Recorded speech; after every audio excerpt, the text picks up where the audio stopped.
Our next guest has gritted his teeth more times than I can count. When that one vein pops right on the temple, you know his team have sent him to another stratosphere. When the nostrils start flaring and the jaw starts swinging, it's a true sight to behold. The only time I've seen him calm and collected is when Harry Kane scores for England. You've seen him on AFTV, you've seen him on memes all over the socials, and now you're gonna see him on Branching Out. From the Laundrette all the way to the Emirates, ladies and gentlemen, it's Lee Judges. Oh, wow. Thank you very much. I love How you doing, that. mate? Like, Listen, how you doing, mate? You good? I'm good. Welcome to Branching Out, man. How are you? I'm good. Relaxed. Yeah? Relaxed. Like, enjoying life at the moment. Like, Yeah, it's a pretty nice position that you're sitting in, we're obviously, in a nice club-wise. position. And while we're doing this, we've got about a week off. So, like, you know, you can chill out a little bit more, like, you know. So, the nearer the games come, I'll get a little bit more nervy. But at the moment, relaxed and enjoying life. Absolutely. You just come back from Uganda as well, not too long ago. Incredible trip. Incredible. And then ever since then, it's just been Sunday League. I just know you got match after match. You recovered from your injury. Yeah, I've recovered. Like 4 months I was out of that with my back. Like, I lost all the power in my leg. Really? My right leg. It's called a motor nerve or something. Really? So like a sciatica nerve or down. It was in bits over Christmas and that. But I've managed to get myself back. I can't do 90 minutes at the moment, but I'm back, which is a good thing. Like, you know, just in time for the World Cup. Just in time for the World Cup. I ain't got the call yet. Like, you know. Well, listen, we usually start with a show and tell, but I know you rang me whilst you was on the motorway. Can you believe that? Can you believe that? Tell the people what happened.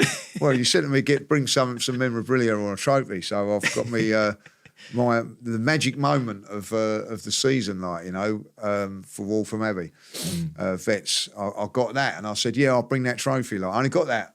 Our presentation was Saturday, so it's fresh. So it's fresh, and I've put it by the door. And as I was walking out by the door, the phone rang. You know, when you just talking on the phone. And anyway, got in the car.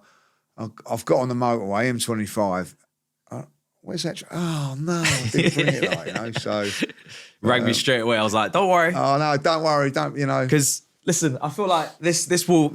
I'll present this to you as like it's very similar. Something similar. You just showed me the picture. It's something I got back in the day playing for Lewisham Youth Sunday League as well. Look at that. So I was like, guys, visually, you can see what he was going to bring. Something similar to that. So there you are. and the story goes is because I come back from injury. I'll be honest.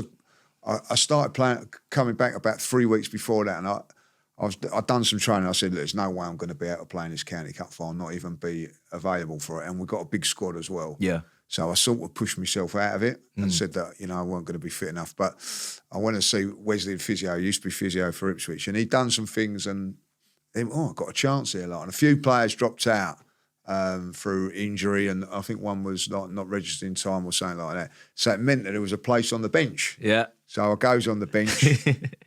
I'm not really, and I know I'm not even fit enough to really play. But it goes to 2-2, it goes to penalties. Like, you know, I'm not a bad penalty taker. So they said, look, I'm going to put you on the last minute, take a penalty. So a lot of pressure on that, like, do you know what I mean?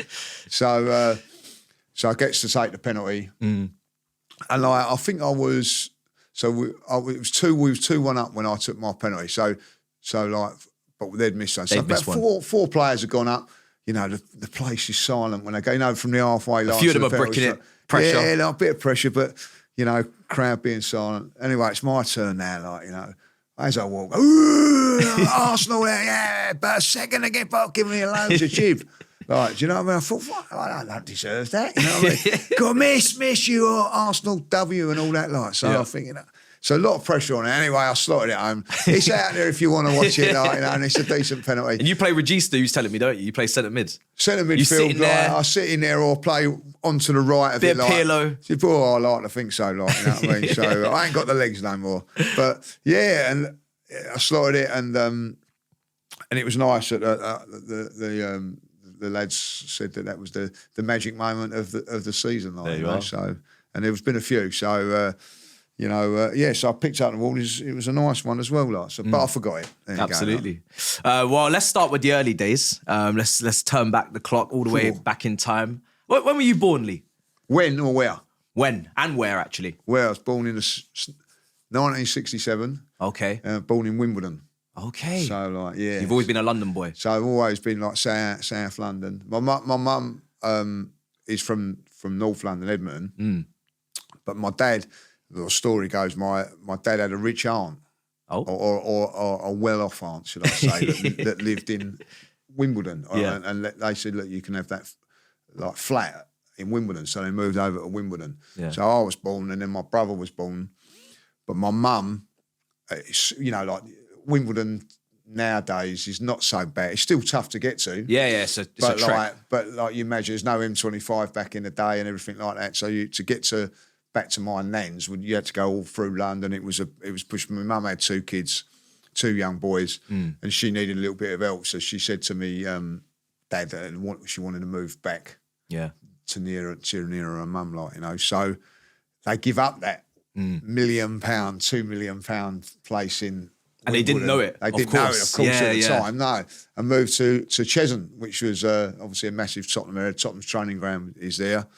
And, and I've lived in Cheshunt ever since, like, you know, so that's how that happened. That's mad. There's so many stories of people that have had, like, houses, flats back in the day, didn't realise the inflation was going to go crazy, and then bang, they've just missed out on millions of pounds. Could have been rich, set for life. Unreal. You must be fuming. Oh yeah, because like, you know, I'd have had a bit of that. I'd have a slice of that. Just a little slice of that pie. Slice of that pie, like, you know. But yeah, so like me, obviously, then my auntie passed away years later. But you know, my dad didn't get as much as what he thought he was, because like there was all of a sudden loads of family members and everything like that. Yeah. You know, so get split. But what did your mum and dad do for work then? Back then? My mum was a hairdresser. Okay. Believe it or not. So she had her own shop. And you had hair? Yeah, I had hair then, like, you know, I mean, 3 haircuts and all. That's why I'm probably bald now, like mum. So she had her own shop and everything like that. And my dad was a bus driver. Okay. So I used to go, like, me and my brother on the 279. Nice. My dad drove a 107 from, I think it was like Ponders End to Oakwood.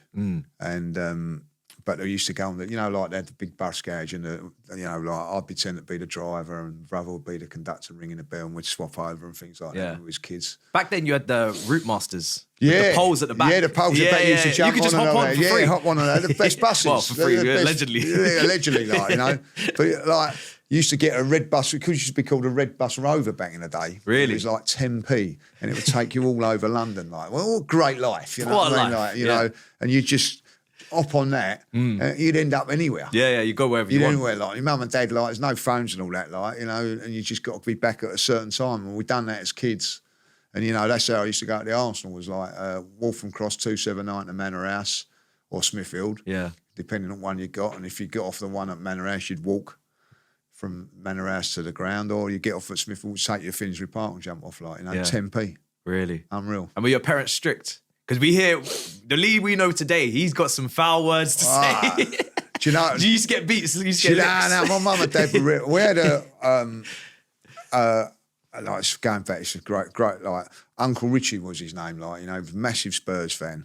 I'm still like friends, like, you know, my cousins like Lauren and Fran, we're still friends with now. But Richie used to come round on a Tuesday, round my nan's, and we'd get there from school because my mum had the shop and dad was working, so we'd always go to my nan's. Spent a lot of time at my nan's. And he used to come round, and I swear every word was F. Every single word was F. And me and my brother used to go, Richie's here, like, and we used to go and sit in with my nan and granddad and hear him swearing all the time. And we used to love it, like, you know. And so there was a sort of swearing culture, I suppose, in the family and all that. But mum and dad, I'll tell you what, my dad was, you know what I mean, didn't want to get on the wrong side of him. Yeah. Like, you know, so it used to be like, if you messed about with mum, and she said, when your dad gets home, and me and my brother used to be upstairs going, oh, please don't say nothing. And he'd walk in, you know, and what the kids been like? Oh, they've been all right. A relief. And then on a couple of occasions, she said, oh, they've been right out, or thump up the stairs. You knew he was getting it. Like, you know what I mean? But basically, they were good. Yeah. You know, I mean, Dad was like so supportive in everything that we'd done. And my mum, even my mum there, if I have a cup final or something, like, you know what I mean, she'd come and watch. Really? Yeah. That's lovely. And did you have any siblings as well? I've got my brother. Brother who's younger brother? Younger, younger. Yeah. So it's me and my brother. 11 months between us. So, Oh, wow. Yeah, my mum and dad got straight back on the saddle. Like, you know what I mean? I wasn't worried about that. So, so there's me and brother. Because my mum's side came from Edmonton, they're all Tottenham. Yeah. And my dad's Arsenal, all that side were Arsenal. It was pretty, like, you know, touch and go what seems to go for. My brother went for Spurs because I think, like, where we lived at Cheshunt, big Spurs era and everything like that. So he chose that with his mates. And there was a couple of my mates, luckily, were Arsenal fans as well. Yeah. And I went down that route. Yeah. I was looking back into the 80s, actually, before you got here. I was looking at, like, you got the Thatcher era, you got mobile phones being invented, you got PCs, you got CDs, cameras, Pac-Man. Yeah. And I'm thinking, yo, what would it have been like growing up? Because you're in your teenage years in the 80s. Yeah. And you're going maybe just getting into school and like all these things are coming out. And I thought it was quite ironic because now you're literally on social media, your job is online and it's with all this new technology. Mad, isn't it? What was it like living through invention and creation?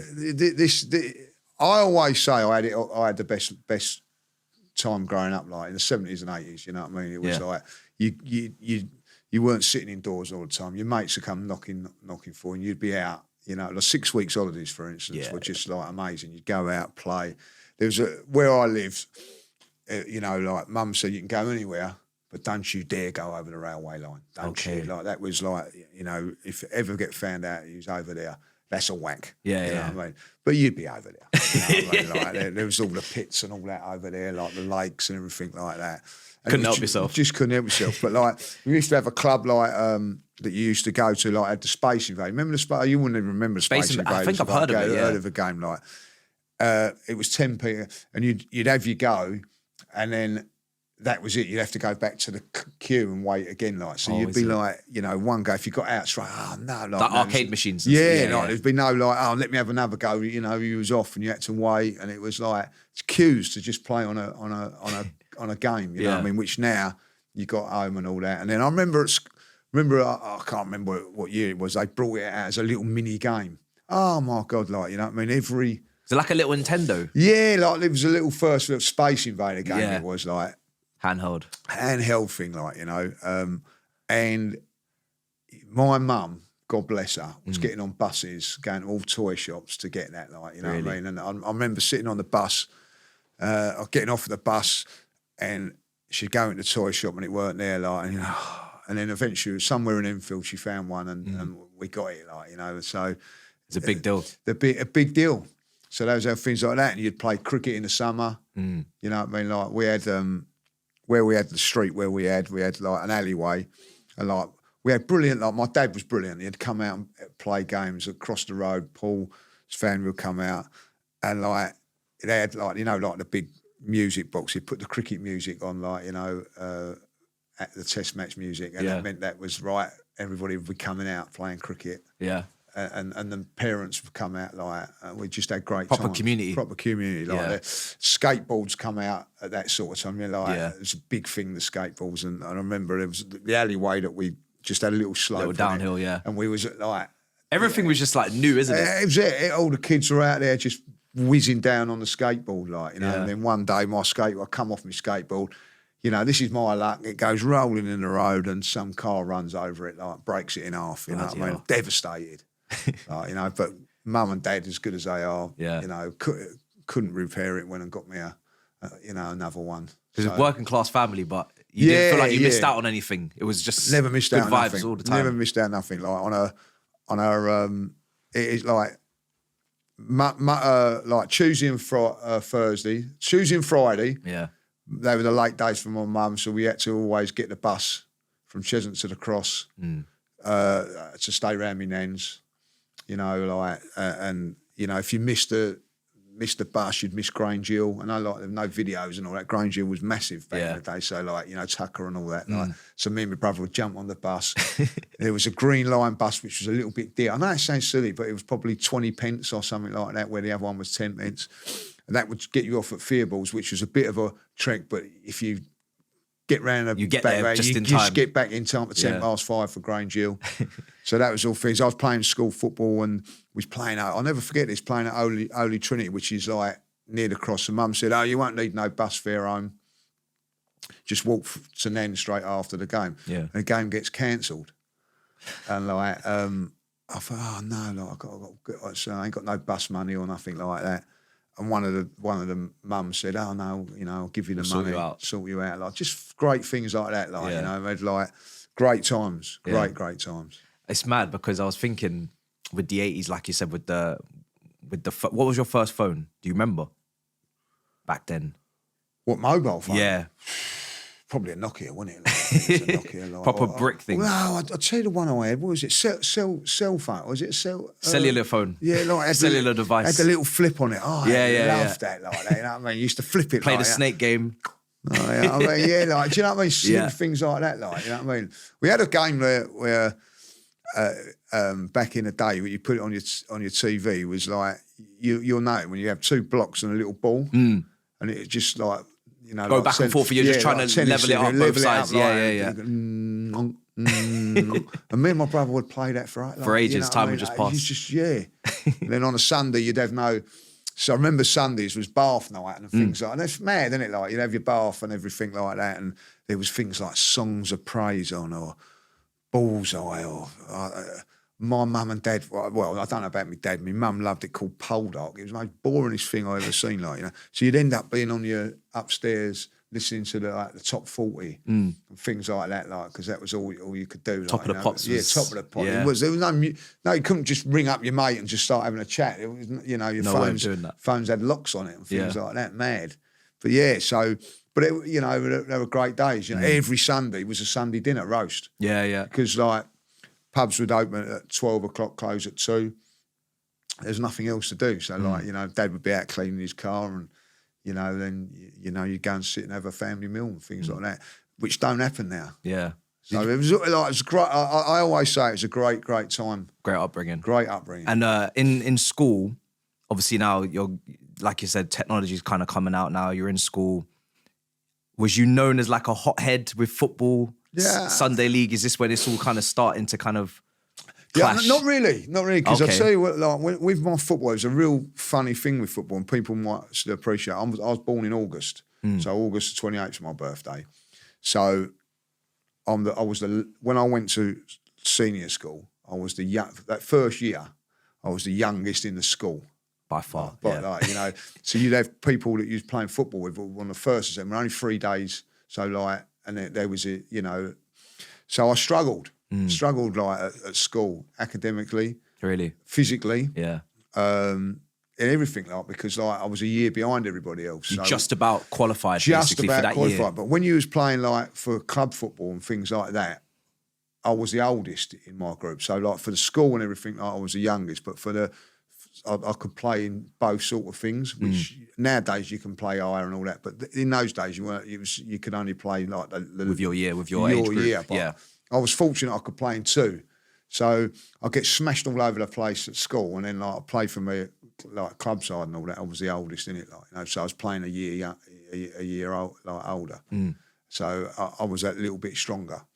So I always struggled with the physicality of football to start off with, like, Was you quite a small kid? Yeah, small and skinny, like, you know what I mean? So I remember when we was playing in the like you had the school trials and all that, like, and I knew I was a good player. I was. Oh, you had some tech. I was decent, I was, you know what I mean?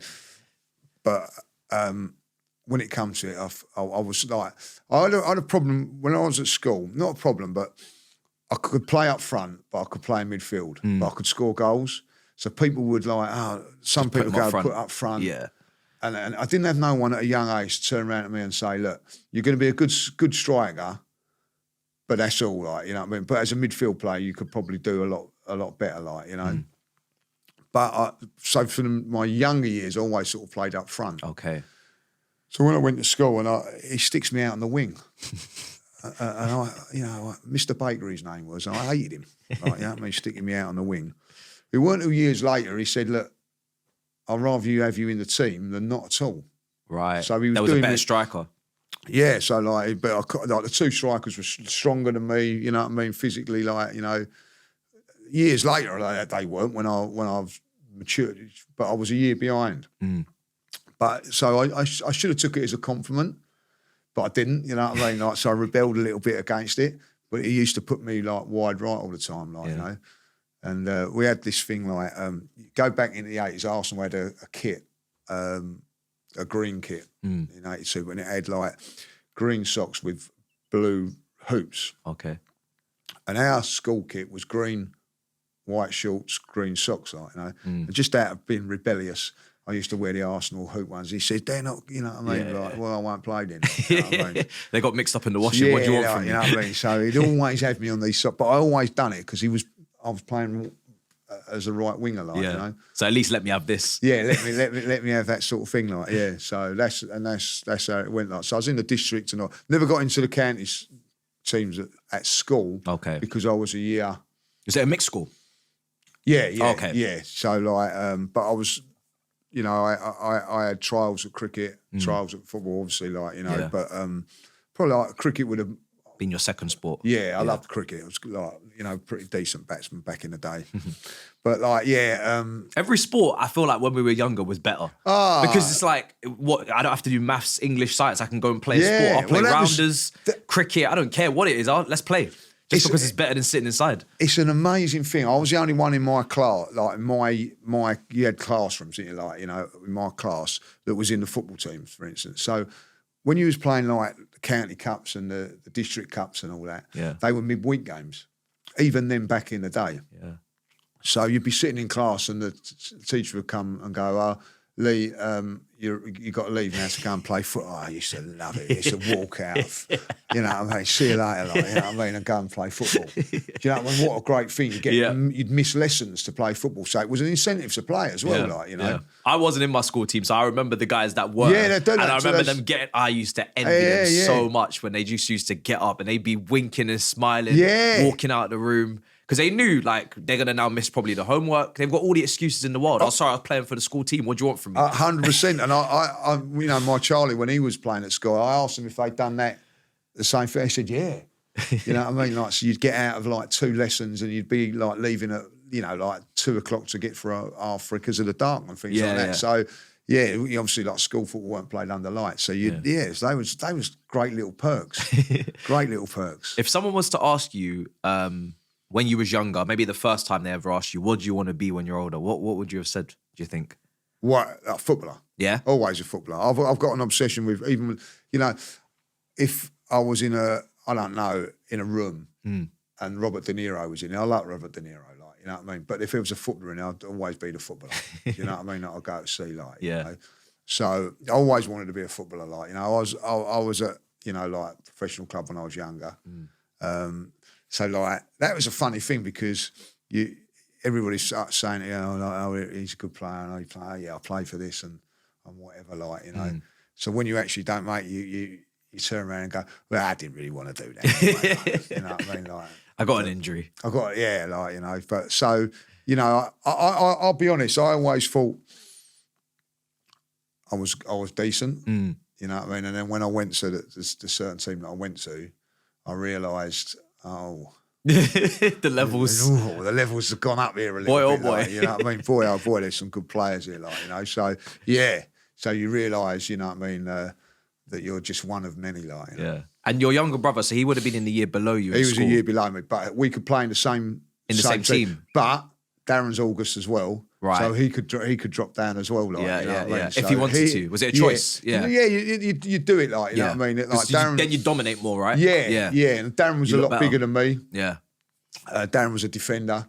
Darren had asthma when he was younger, so that halted him and all that, like, you know. But yeah, so he had the same sort of problems that I did as well, like, you know what I mean? So, you know, but like, it's great now when you're August born because, like, you know, I still, like, I'm friends with Mark and Marcia since school, like, you know what I mean? And, like, Marcia is, like, in the same school. Mark was a couple of years older, but she'd turn around and say her age now, and I go, I'm like a year younger.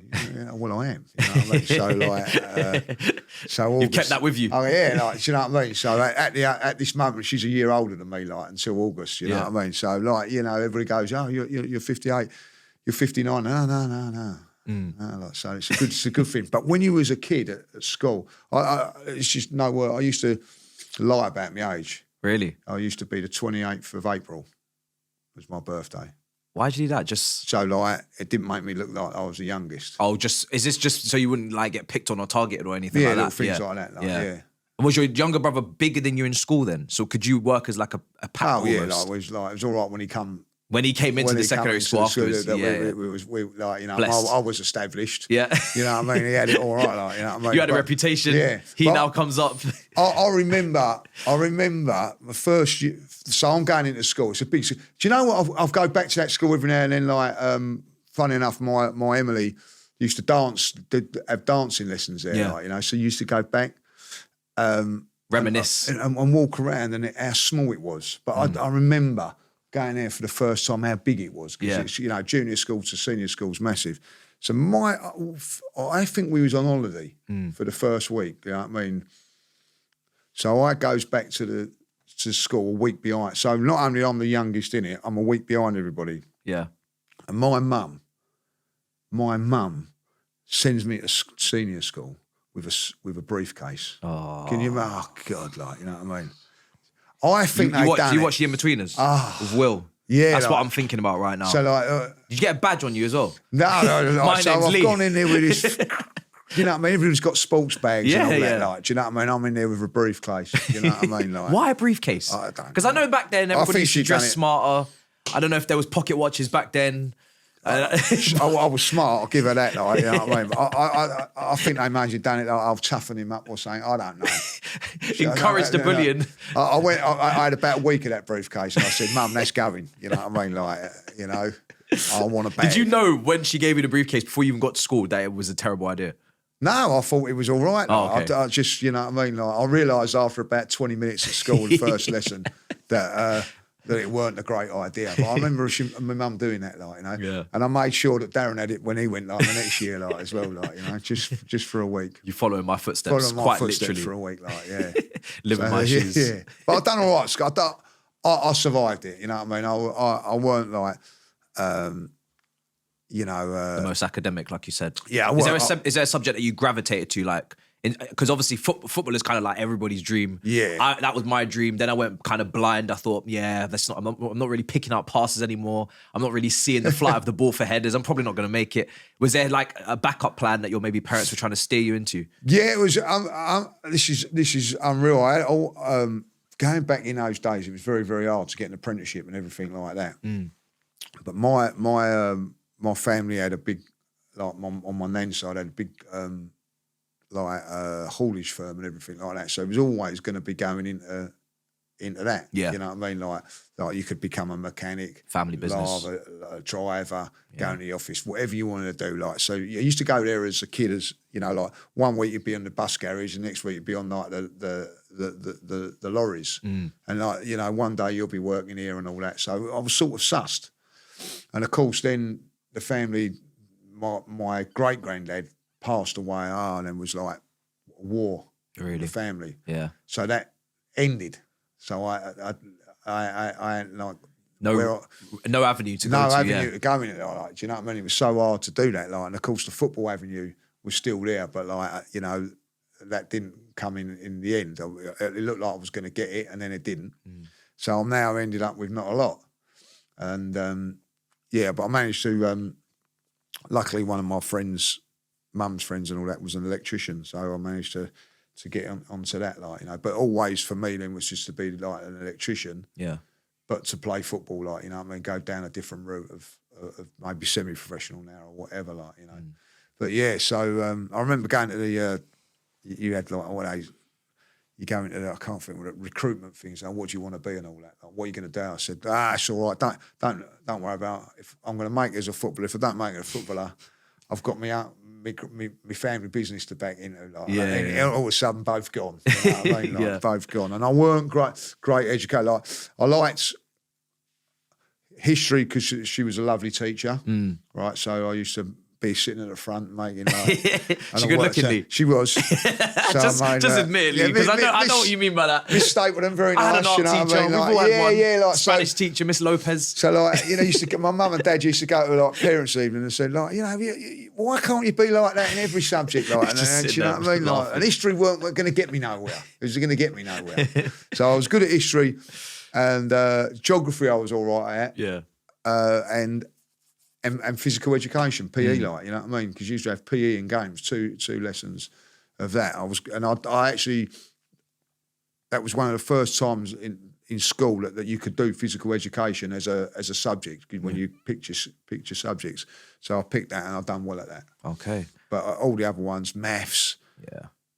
You know, when you look back at people go, you know, maths and all that, like, you know, as long as you can count money, that was all I was worried about. Like, but there, you know, it's true though, isn't it? Like fractions, I still cannot do fractions to this day. Like, you know, I mean, who does fractions? But they do, like, you know what I mean? And English, my spelling, awful. Really, was it bad? Your handwriting was it bad as well? Because handwriting was a big thing back then, to have like neat handwriting. Because even my grandparents were like nailing it. You need to have perfect handwriting. It needs to be neat. They used like, I used to look at the cards they used to write me and the curls on the letters, and I'm just like, oh. Oh, that's a funny thing, because I tell you what, we used to at junior school. You used to have to write on a pencil, but if you become good at writing, That's the one. they give you a upgraded. fountain pen. You got upgraded. Yeah, didn't upgraded. You? That's the one. Yeah. Yeah, it was a big deal to it was a big write deal. I with a pen. got it in the end, but because like, it's permanent. You know, you have to be able to trust you. Yeah, there's no rubber now to save you. Yeah, so we had that, like, you know, and a fountain pen. Eventually, everybody got a fountain pen, but like you had to earn it. Yeah. I was one of the last at that. I was all right at writing, but spelling, I'm still bad at spellings now. Yeah. You know, I'm on the phone, like, spell this, you know what I mean? Like, you know, I had to spell something like chiropractor, like, so spell chiropractor because of what, you know, with Abby, like, so spell. Yeah, the injury. And it come up like, you know, I'm phoning my mate Alfie. I don't know what happened there. Like, spell you know, this. where's that gone, like, you know what I mean? So, yeah, I was tough at spellings and all things. I suffered it. I wasn't great. School was tough for me. Is there any bust-ups in school? Because I'm thinking as well with the football, I wonder if your mum was ever worried about the hooliganism that was started in football as well around them days. Was she trying to say, hey, I don't know if I want you to go into this? And then I don't know if there was any hothead symptoms coming through at school, any bust-ups, you and your brother going around. Yeah, we had a few. We had a few, like, you know what I mean? But not so much at school. Yeah, I won a few and lost a few because like, there's a few older than me, like, you know what I mean? And do you remember though, like, I never had those fights where they'd say, like, oh, so-and-so's fighting someone, it's over on the school field, like, and you get over there and there's like, you know, 300 people over there, like, do you know what I mean? Do you remember those? Did you have that at school, like? I went to all boys school, so I know. Yeah, proper I know. kicks off as well, like, before the teachers come over and all that, like, you know? And I thought, that's a bit... That ain't for me, like, you know what I mean? Like, in front of 300 people, like, you know? But yeah, so, you know, I sort of taught me way out of a lot of stuff and all that, like, I think, like, you know? But I could, you know, my dad and all that taught us to, you know, handle ourselves and all that, like, you know, and, yeah, so that, you know, and my uncles and all that, like, they were, like, from Edmonton and everything like that, so there was always that thing, like, you know, if you're going to, someone picks on you, you know, eat him first, ask questions later. Sort of thing, like. So you got to protect the family name. Protect the family, protect it all. You've got a reputation to uphold. So, yeah, so like, you know, yeah, so we'd, well, look, listen, I had good mates as well, like, you know what I mean, some mates that can handle themselves and everything like that. So it was all right. Well looked after. Yeah. And, but as I said, you know what I mean, at school, I was like not so physically well. I struggled. Yeah. Like, I have to admit, like, in everything. Yeah. You know what I mean? So I had to be a little bit. You had to be quick, and then fast, you had to have a sharp mouth as well. Yeah, and I think that's where I've learned.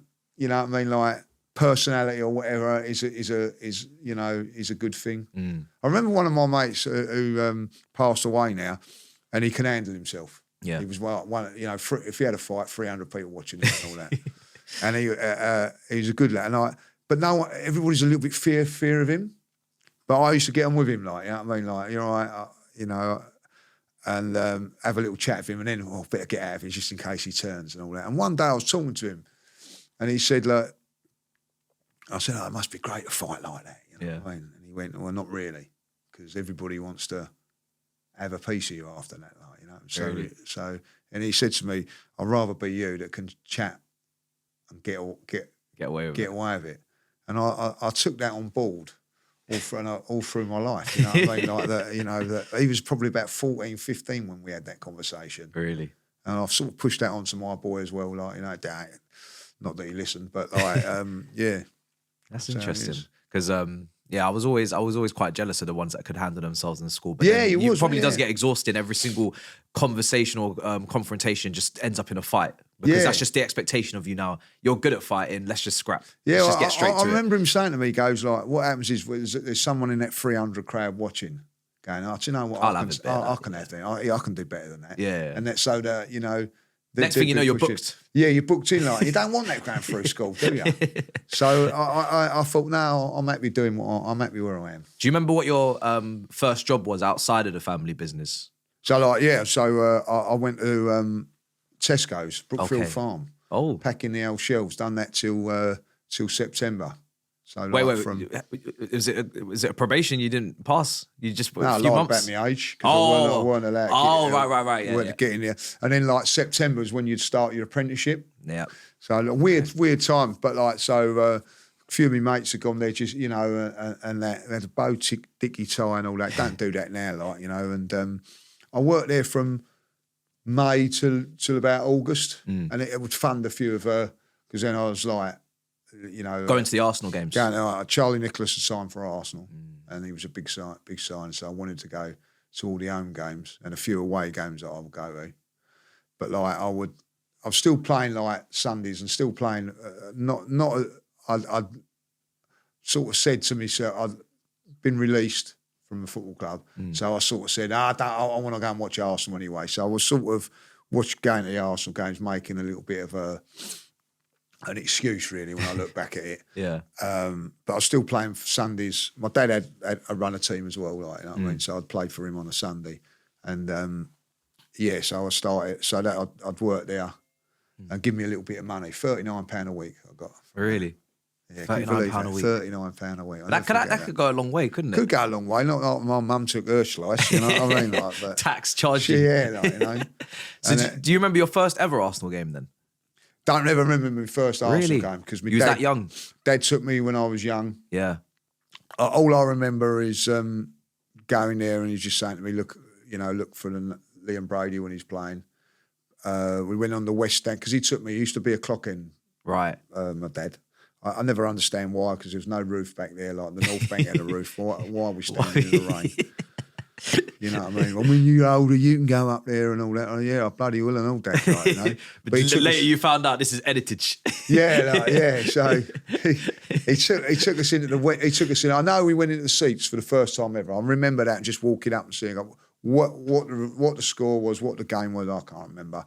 Very, very young. But I think my dad wanted to get me because, like the following week, my granddad would come. Richie, who I was saying, was with all the swearing and all that. Yeah, It was a great experience going to Spurs. It's a group of you almost. Yeah, so there'd be a load more going to watch Spurs. Yeah.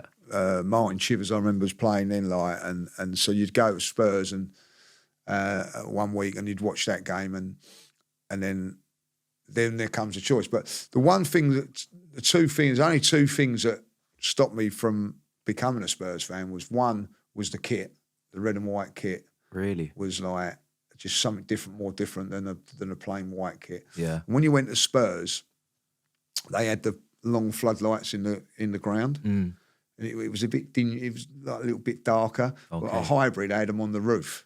And it was just lit up more. Just lit up more. So your eyes kind of just were infatuated with Highbury straight away. Yeah. And you were like, right. So Highbury was... It's incredible, like the little things that you pick up on when you're young that make... And that's a life-changing decision that you just made. It's a life-changing decision, it was. Like, you know, both teams weren't great at the time, by the way. Okay. You know what I mean? Like, I did like Martin Chivers up front there. We had, like, Malcolm McDonald, Frank Stapleton was sort of there. But Liam Brady was a big thing there for me. And I just felt it was always a little bit more brighter going to Highbury. Yeah. That was the only reasons, really. Like, otherwise, I could have been a Spurs fan. Like, that's you know what mad. I mean? And then when did you realise, probably incrementally, but when did you realise, oh, I'm obsessed now? And I'm like, I need to go to every game. I was into football. I love football. You know, any sort of football. Like back in the day, you used to have the cup final, and then you'd have like the England-Scotland game. Was the only sort of two live games. I would never go out. You'd always watch that. I'd always watch that. Like, yeah. You know? And then obviously Arsenal were in the cup finals growing up in the 70s, and then bloody Spurs were like, you know. So yeah. I got into it. The thing is, when you're young like that, you can only really go when your dad goes. Okay, yeah, of course, Do you know what I mean? Like, so your dad got would to get say, you the ticket, so take you. He'd take me, like, and then of course, then the next week, it would be going to Spurs. You know what I mean? Like my granddads and my granddad and my uncles were going. Like, you know what I mean? So you know, what do? You want to watch football, or do you want to sit at home with your nan, like watching the racing? Like, you know what I mean? I hated racing. Like, that's why I hate racing, because my nan and granddad used to have like every single race on in the Just house. the horses, just constantly, really. Because we used to go around there a lot on Saturday because Mum was working. Yeah. And like, everybody had a program that their nan and granddad used to watch. They used to bore them to death. I found out years later they hardly had any money on it. Like, they just wanted to watch it. Yeah. Like, and you had Grandstand on that had 4. Yeah. And World of Sport had 7. So it was 11 races. Like, so you'd be watching, I don't know, saying on telly, like Champion Wonder Horse or whatever. Like, you know what I mean, watching the racing. And there was in the other spare room, there was a black and white TV. Like, you know, in the end, you'd sit, they'd come in and go, you can watch racings. Yeah, I know. I might as well sitting here watching the black and white, like, you know. So I was into it. I just wanted to like watch football. But then there comes a time when, like, you know, you've got to make a decision. Like, you know what I mean? Like, you can't be like going. And I'll never forget it. Like, my granddad said, "Oh, we're going to Spurs today." Like, you know, you can. I went, "Nah, I'm an Arsenal. Oh, I'm an Arsenal. I think I'm going to stick with the Arsenal." Soul destroying for him. Yeah, no, that was all right. Do you know what, my granddad, all right about it, he was like great guy. You know what I mean? Another one that used to come watch me play football wherever. Yeah. And he was all right about it. Like, you drew a line in the sand that day. Yeah, he just said, like, you know, that's it. Like, there was a thing like, I'll never forget. It was a thing like when we was at Christmas and all that. Like, there was a rule. No. Arsenal and Spurs chat and all that. In those days, Arsenal used to play on Boxing Day and before, and we played,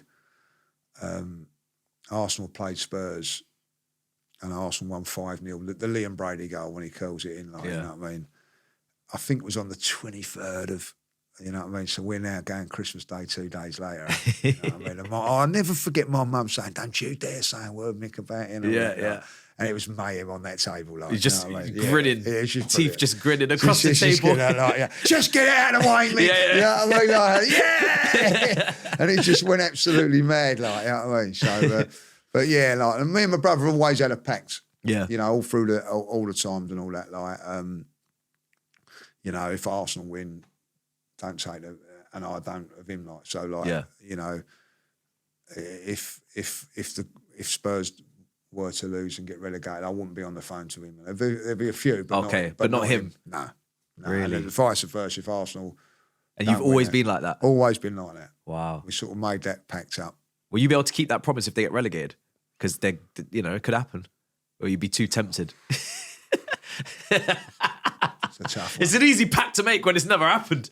Now we're talking real life problems for them, you know? It's a tough one, that is. Also, my first time viewing you online was, of course, I know you had your debut kind of fan cam, which we'll get to you later. But I remember like these little clips or these little skits, and you would be in the Laundrette. Yeah. So what? So and I also included it in the intro, of course. So what? How did that come about, the Laundrette business? So years, and so I done what? How I started off as an electrician. Like this is my luck. Like, you know what I mean? 2 years into my apprenticeship of that, the company goes bust. So I'm sort of in limbo. What to do? Managed to get a job, and I loved it. I actually loved it, doing all like the electrical signs and things like that. You know, like a lot of the signs in Southend. Yeah. I put up like all the, you know, the luminous signs and all really? that. Like, yeah, like, you know what I mean? Done all of that. And I loved it. But there's a lot of travelling. So you travel up to Scotland, travel around. And I was travelling around and all that. But it was affecting my football. I was like semi-fresh, and so you'd have to miss training and things like that. So then I'd give that up. I went to Glaxo's, which was a great thing. Like, I had a great job there, where I could be working in the factory. That's bad when I think about it. Like, and I could sneak off. Oh, really? Like, I'd done like night, day shift and night. So you do like 6 till 2, 2 till 10. Yeah. But on the night shift, I'd say I'm working and pop off go and play football, come back and finish off my work and all that. No one would know. But eventually it got like... It got obvious. Someone ratted you out? Well, or? no, it was just like... things changed. Yeah. Things changed, you know what I mean? Like all of a sudden you had to clock in and out, things like that. And so I had to leave, like, you know. So they were left. catching on to you. I was catching on to me, like, you know, and I got redundancy for that. They offered redundancy, like, you know, fantastic. I said, right, I'll have some of that. Yeah. And so I took that, travelled around America. Then me and my brother went into business and all that, like, you know. And then what happened? Darren was moving abroad. And we just bought, like, this fella said he was selling his like a contract for Tesco's doing dry cleaning. I don't know, not a clue about it. And so we bought it together, me and my brother. Okay. And then it was a little gold mine. Yeah. And then we ended up, I'd take it to a shop, they'd do it all, and I'd give them like 40%, me 60%. That's how it started. And then eventually I said, look, chance to buy my own shop come up, so I took that, and that's how it come from. And how long did you have like Laundrette for? 20 odd years. Wow. And you loved it? Oh, I loved it. You know what I mean? Funded all my Escapades. yeah, like football wise and all that. Even when I was playing, like, because what happened was I had the Tesco's contracts, which was unbelievable. Yeah. They had the head offices, which is in Cheshunt, and then 3 days at Willing. But the ones at Cheshunt were Tuesdays and Thursdays, and I'd be done by 2:30. Yeah. So I could play football, like midweek games, get to midweek, worked out perfectly, like, you know what I mean? The other days I work a little bit later, but it worked out perfectly, like, you know. And then, like, when I stopped playing, I still was going to Arsenal. I could fund all those things. I had great people working for me. I don't even know how to do dry cleaning. Oh, is it? To this day, I still don't know how to do it. You know what I mean? I just got people in that could do That's it. brilliant. How do you not know you had the whole business? But then again, if you hire great people... Yeah, I had great people. You just run it if from the the top. machine went wrong, we phoned up some guy. Some you know what guy. I mean? Like West Ham Paul, I'm still in contact with now, run it. Like, and he'd do all the machines and everything like that. And yeah, so I just come in. All I used to do was come in and go and do the contracts, bring it back, and they'd...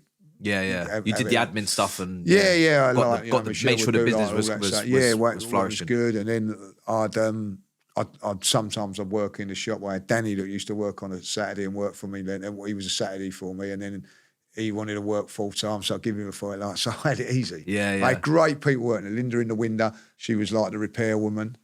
So you miss it a bit. Oh yeah. Yeah, I do. Because then COVID come along, like, and it just completely changed. Like, COVID is on the end of, if it weren't for COVID, I wouldn't be where I am now. Yeah, it's a blessing but a curse. But when COVID, the dry cleaning game completely changed. Tesco's become completely different, like, you know. So I had the choice to make. What the lease was running out on the shop, and the owner wanted to sell it to because the bakery wanted it. Okay. And it just made sense just to let it go. Like, I didn't want to. Yeah. You know what I mean? I had to let Paul go, Linda go, and all that. Like, it was a tough conversations. Tough conversations. You know what I mean? But all of them said, "Yeah, no, you got to go. You got to do what you're doing now," like, and sort of supported me on that. Like, you know, I managed to get another. Dry cleaners, I managed to get Paul into them, like, and he still works for them now. So like, yeah, it's all good. It's all good, like. Yeah. So we go from this period to now where you are now, but in between, I guess there's a bit of social media. Was your first online experience your first Fancam for AFTV? I think it was away at Swansea. Home against Swansea. Was that your first online experience? First online experience. First experience on anything. Wow. Talk to me about that because that is. I'll tell you the crazy, story. Like, yeah. You know what I mean? I'm not on Twitter. I'm on no social media things. Don't know. Up until that point, you're using the Nokia the same way you would have. I don't back even in the know day. what phone I had then. Like, you know what I mean? Like, I probably would have had an iPhone. I don't know. Yeah. I don't know what. But phone you weren't I had. using it for anything more than the basics. I wasn't on social media. Weren't on nothing, like, you know what I mean? Didn't really know anything. I think Twitter was about then. It was definitely about. I didn't know nothing about it. It was very different back then. Yeah, different whatever I think players used to tweet back then. So when it was the early days. Yeah, I've seen like Wayne Rooney tweets and stuff. Oh, right, that's unreal, isn't it? So I didn't know nothing about it. I weren't really into that. Yeah, you know what I mean. But I'd seen it about, like, you know, I've been going to games and you'd see like Robbie standing there with people and all that. Like, I'll never forget. I was over at where was I? I think I might have even still been playing when the Chris Hudson one come out. Was I playing or I can't remember what I was doing over that, like, and they said, "Oh, have you seen this?" Like, you know what I mean? And I just went, "Wow, it was unreal." So I started watching it. Believe it or not, when I was at Tesco's doing the cleaning and all that, Mo worked there. Oh, really? Like, so, oh, wow. So you knew him before that? Yeah, so I've gone into the lift one day and I said, "Oh, bloody hell, you're on AFTV." Yeah, you've recognised him from that. Yeah. You know what I mean? He went, yeah. So he goes, "Oh, do you I never go on there." I said, "I never." Is that what you said? Yeah, I thought this is not, you know, not for me, but you know, good luck to you, like. Well done. Just sorry to interrupt, but what was the perception of AFTV before you went on it? Like, because obviously now you were outside of AFTV as a normal match goer who didn't really do that stuff, and now you're very much involved in it. You're a massive part of it. What was kind of like the general consensus of AFTV at the start, like early days? Was it kind of very popular? It was popular, very popular. Like, you know, because I remember your fan base used to tussle with the idea but of it. that come a little bit later. But like when it was like, I always felt like as a fan, I enjoyed it. You know what I mean? Like, I remember like. You'd win a game and you'd be on the motorway home and you'd put it on, like, you know what I mean. So I must have had an iPhone or something then, because I'd you know what I mean, like, or you'd watch it and whatever, like, you know. I didn't really understand what it was about and the culture of it, like, you know. Yeah. But I you know, as I said, I reckon, oh bloody hell, you're in AFTV tomorrow. Sort of like, you know, and we like was become friends because like he'd bring in his cleaning and things like that. Okay, right, you know what I mean? So that's how that went. And then I'll never forget.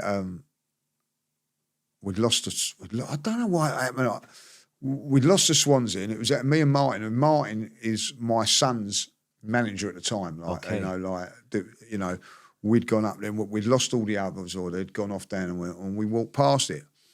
And I said, "What year was this? Sorry." This is 20... It's got over 10 years ago. Yeah, so. This has got to be maybe like... I'm trying to think of the Swansea team. Obviously, they're in the Premier League.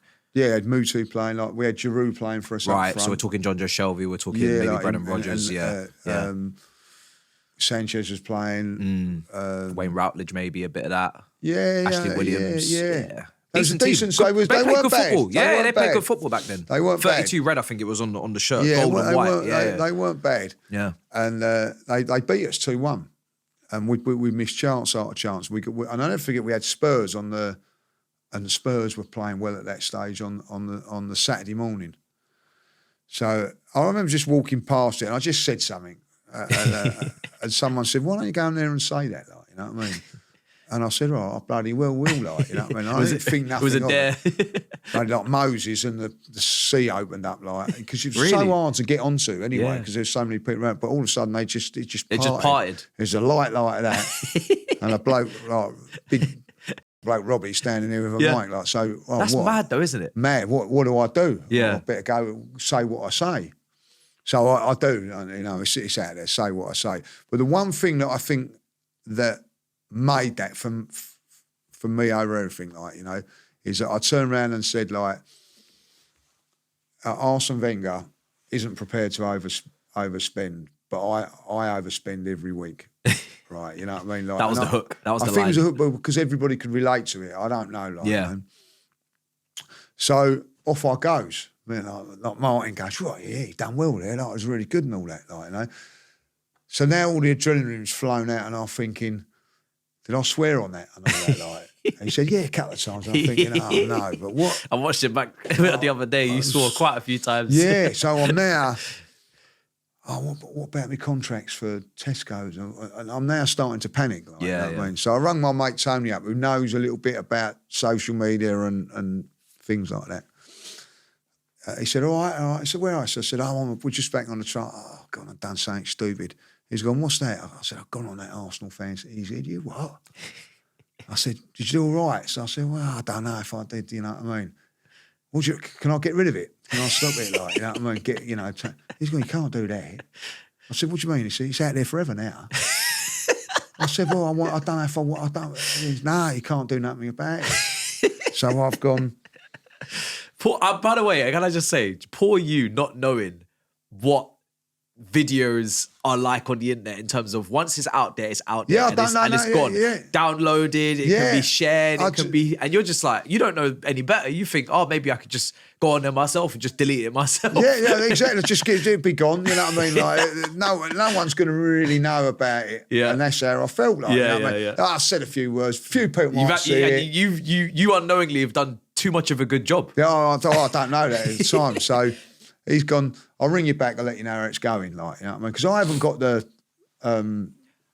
technology. The technology, I have, but you I don't understand. Know, I'm not subscribed to it. I don't know what's going on. So you don't know where it is. Like, someone might send me something and I've seen it, and like with the Mo thing, people have shown me things, but I'm not on it. You can't just go on YouTube, search and look for it. I'm probably like driving along. Yeah.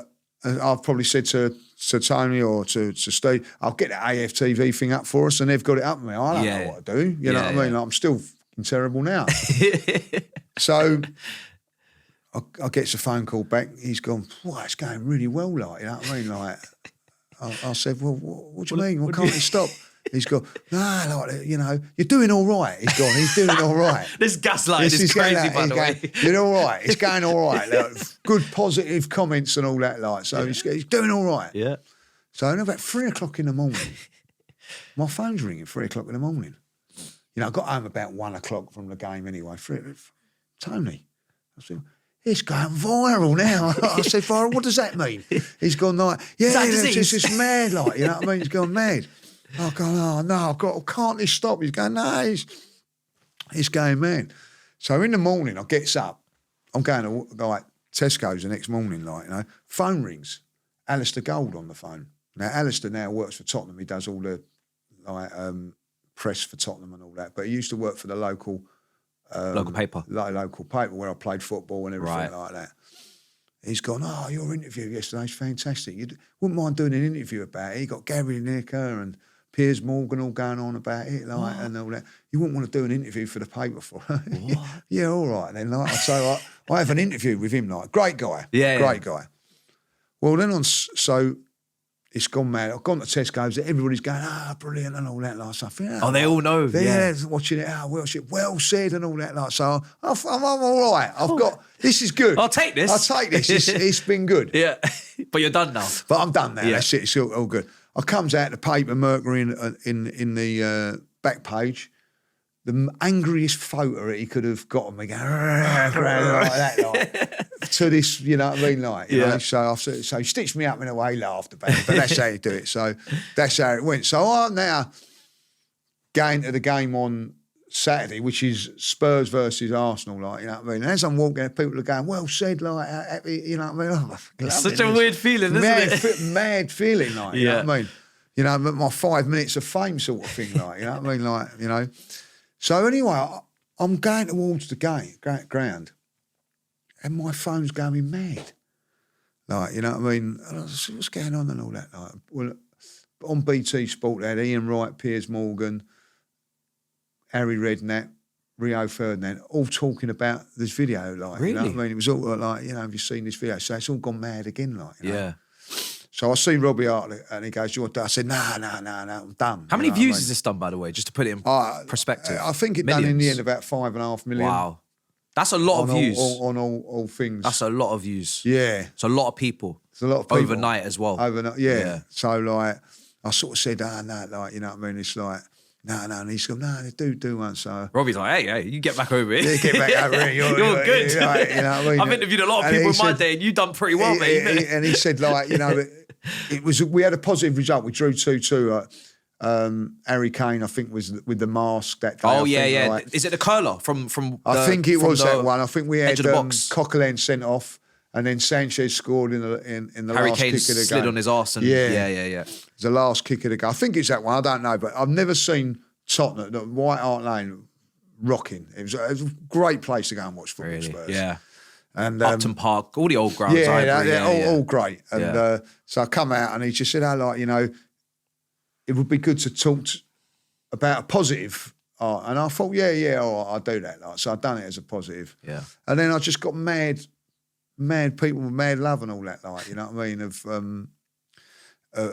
of everything like that. And then it turned. Yeah. Just as I was enjoying it, it turned. And this is when Wenger out. The Wenger out thing come in, where it was not very nice to go and watch Arsenal at the time. Like, you know what I mean? It was very toxic. You know, you'd say, I remember people coming up to me and going like, why don't you want him out? Really? And you know what I mean? Because I turned on the Arsenal event.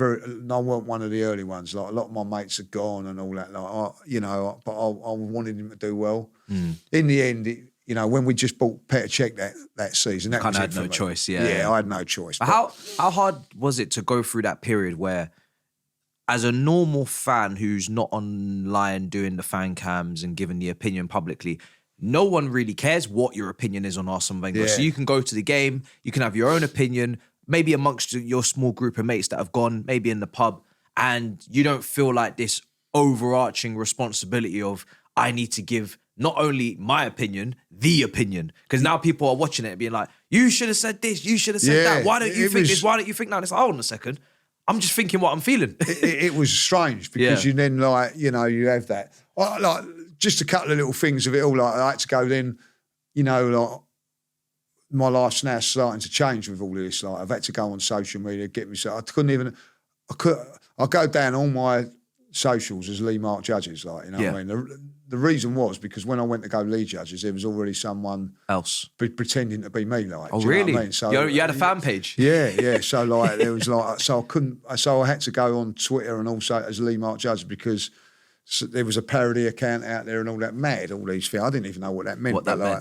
So like, but again, like, Michelle set all that up for me and whatever. And I'll tell you, I had Facebook then. Like, I did have Facebook, and you'd say like Arsenal had lost, I'd make a comment. I swear to you now, Mesut Ozil rubbish, right? That's it. That's all I put. Right? Yeah. Like, comments, none. Likes, none. Nothing. No shares. No thing. Yeah. Then after I'd done that thing, I put saying, went mad. Really? You know what I mean? Yeah. Like all of a sudden, like, now you've got a name. Yeah. Like, from where I was putting saying on, probably some controversial stuff saying, what does Ozil do or whatever, like, you know what I mean? So now it got me mad. So, but all of a sudden then AFTV become, I think the whole club was toxic. The whole, everything. Yeah. You know what I mean? I'm being, you'd have to be worried what you say in an away game or even a home game. You know what I mean? Like, fights were going on in the stands and things like that. It was horrendous. What, with your own fans fighting against each other? Fighting each other a lot. Over what? Just maybe because you turn around and said Arsene Wenger's good or Arsene Wenger's bad. It was so bad. Yeah. It was just, I look back on it, it weren't very enjoyable. Did you almost consider not going because of how bad it was getting? It was.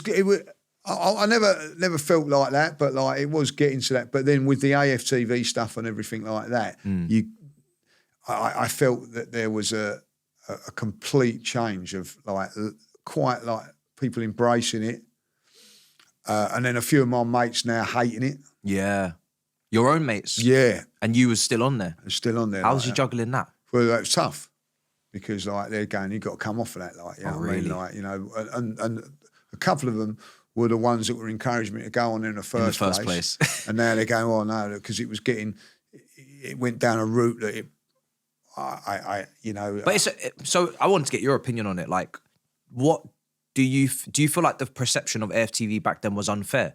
Because it was really just voicing the opinions of the people at the ground. And if you're saying it was already toxic and there was already fights, regardless of what was being said on AFTV, surely the people going to go onto AFTV are going to be angry. They're going to be exactly. It's going to mirror a match, isn't it? Exactly. Like, and that's how it was. You still had Ty.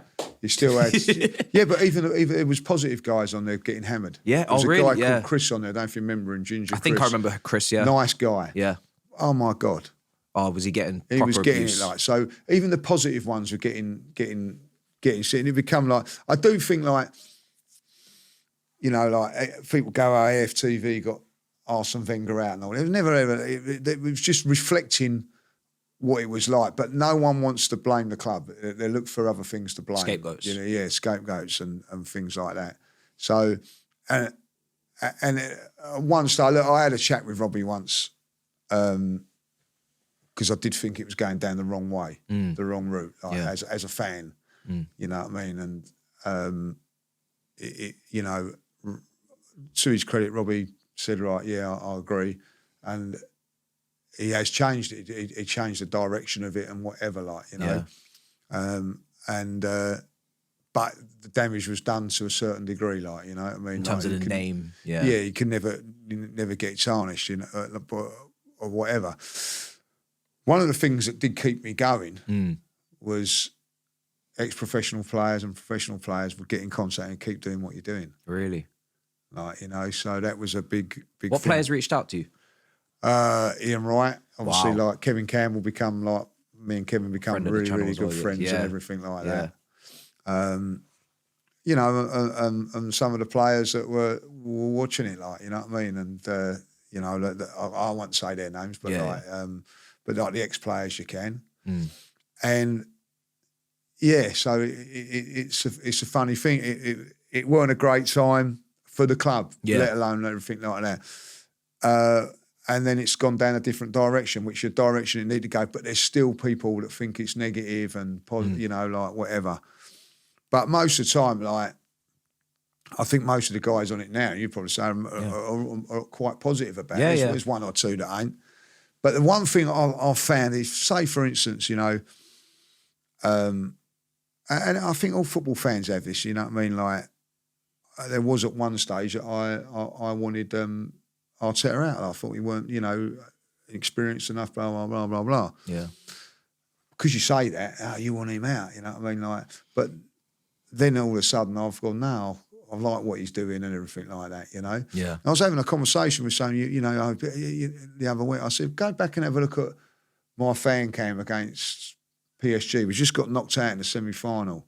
And the first one, he deserves to be given the next season after what he's done this season. Like, but people don't remember that. They just remember the negative side of it, like, you know? Yeah. So I think that's human nature. That's just human nature, isn't it? It's human nature. But like, one of the greatest stories that I've had of the I'll tell you one thing that Kevin told me, which was a massive bit of advice for me and a massive bit of advice for everybody. There's been problems at AFTV, like certain people getting things and you not get them on left out and all that, like, you know. And Kevin said to me, what did you get in it? What did you get in AFTV for? What did you want out of it? And I went, well, nothing really. So he went, well, anything you get out of it then is a bonus, isn't it? You know, and the bonus is players knowing who you are, like, you know what I mean? Getting friendly with someone like Kevin. Like Kevin said, forget about AFTV, it would have happened. But I don't know if it would have or whatever, like, you know what I mean? And to have a special friendship with Kevin, like, you know. Sitting there one day and me and Michelle, we was in hospitality and in the next box is Jack Wilshere. I said, oh, bloody hell, Jack Wilshere there. Like, and I looked over and he waved. Because he recognises you. Yeah, and I'm like, massive thing, like, you know what I mean? And then he comes over. I said, what's he going to say? So he says, hello, Lee, like, pleased to meet you and all that. Like, now bear in mind, he's under-18s coach at Arsenal at this stage. Yeah.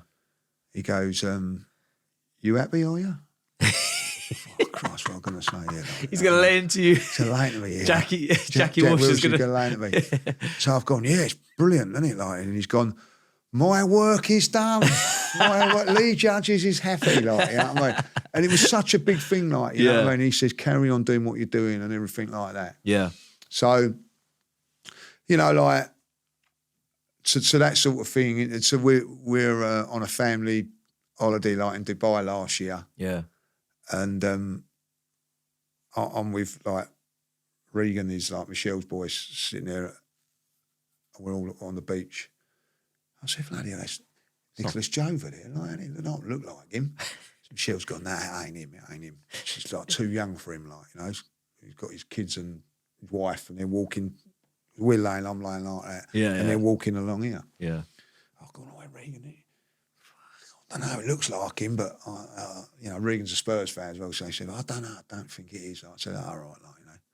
So as he's walked past, he's gone, you're on international break as well then? Like, do you know what I mean? And he's come over and we've now started having a conversation. So if he thinks, well, keep away from it, he wouldn't have made that conversation. You know is that what a I mean? bit of a relief for you that even with all, because a lot of people obviously know you for like the viral clips where, like I said, like your jaws swinging and there's all these moments where like someone's called you bald fraud and you're like, and you're looking at your phone, you're like, you know what I mean? You've had loads of those, but it's like, it's seen as still like in an entertaining, positive way. It's not seen as like anything bad. It's a massive thing. Like, you know, of course you're going to upset players along the line, but like, I've been lucky to go on the tours and all that, like, and the players come up and shake your hand and go like, oh, nice to see you. Like, you know, I've had a little bit of interaction with Saka. Me and Cecil did that time, you know, Declan and all that, like, and, you know, and I've criticised Declan for the West Ham thing, you know what I mean? Like, he had a bad game against West Ham. You think, you know, it is a worry, but then the next time you see him, he's all right, you know what I mean? Like, I'd imagine he was a little bit peeved off by it, but it's only human nature, isn't it? Like, you know, so, like, we had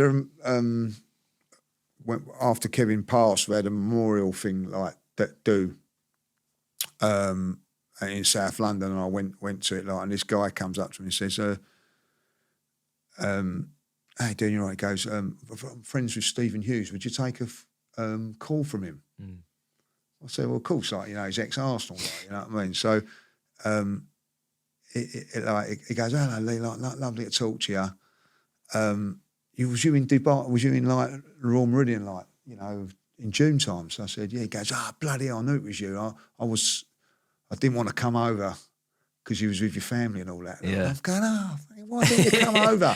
So you've got like ex-professional players, like, do you know what I'm saying? That's so mad. It's a mad world. Yeah. It's a complete mad world. Yeah. You know what I mean? So, you know, and I think like, you know that the players watch it and they know of you and all that, like, you know, so that's the biggest gift. Yeah. So it's the biggest gift is that the players know you. A great story was when I think it was a magic moment over in Singapore. Now, we all know Turkish doesn't get on with Kai Havertz, doesn't think that he is. And we're standing at the thing, Kai Havertz, and he's quite a bigger guy than what you think he is, Kai. Oh, no, he's good 6'4". Like, you know, so... he's tall. He, you know, shakes my hand and like, you know, that, and he sees Turkish is back a little bit, and they both have a shake. Is it? And like, it was.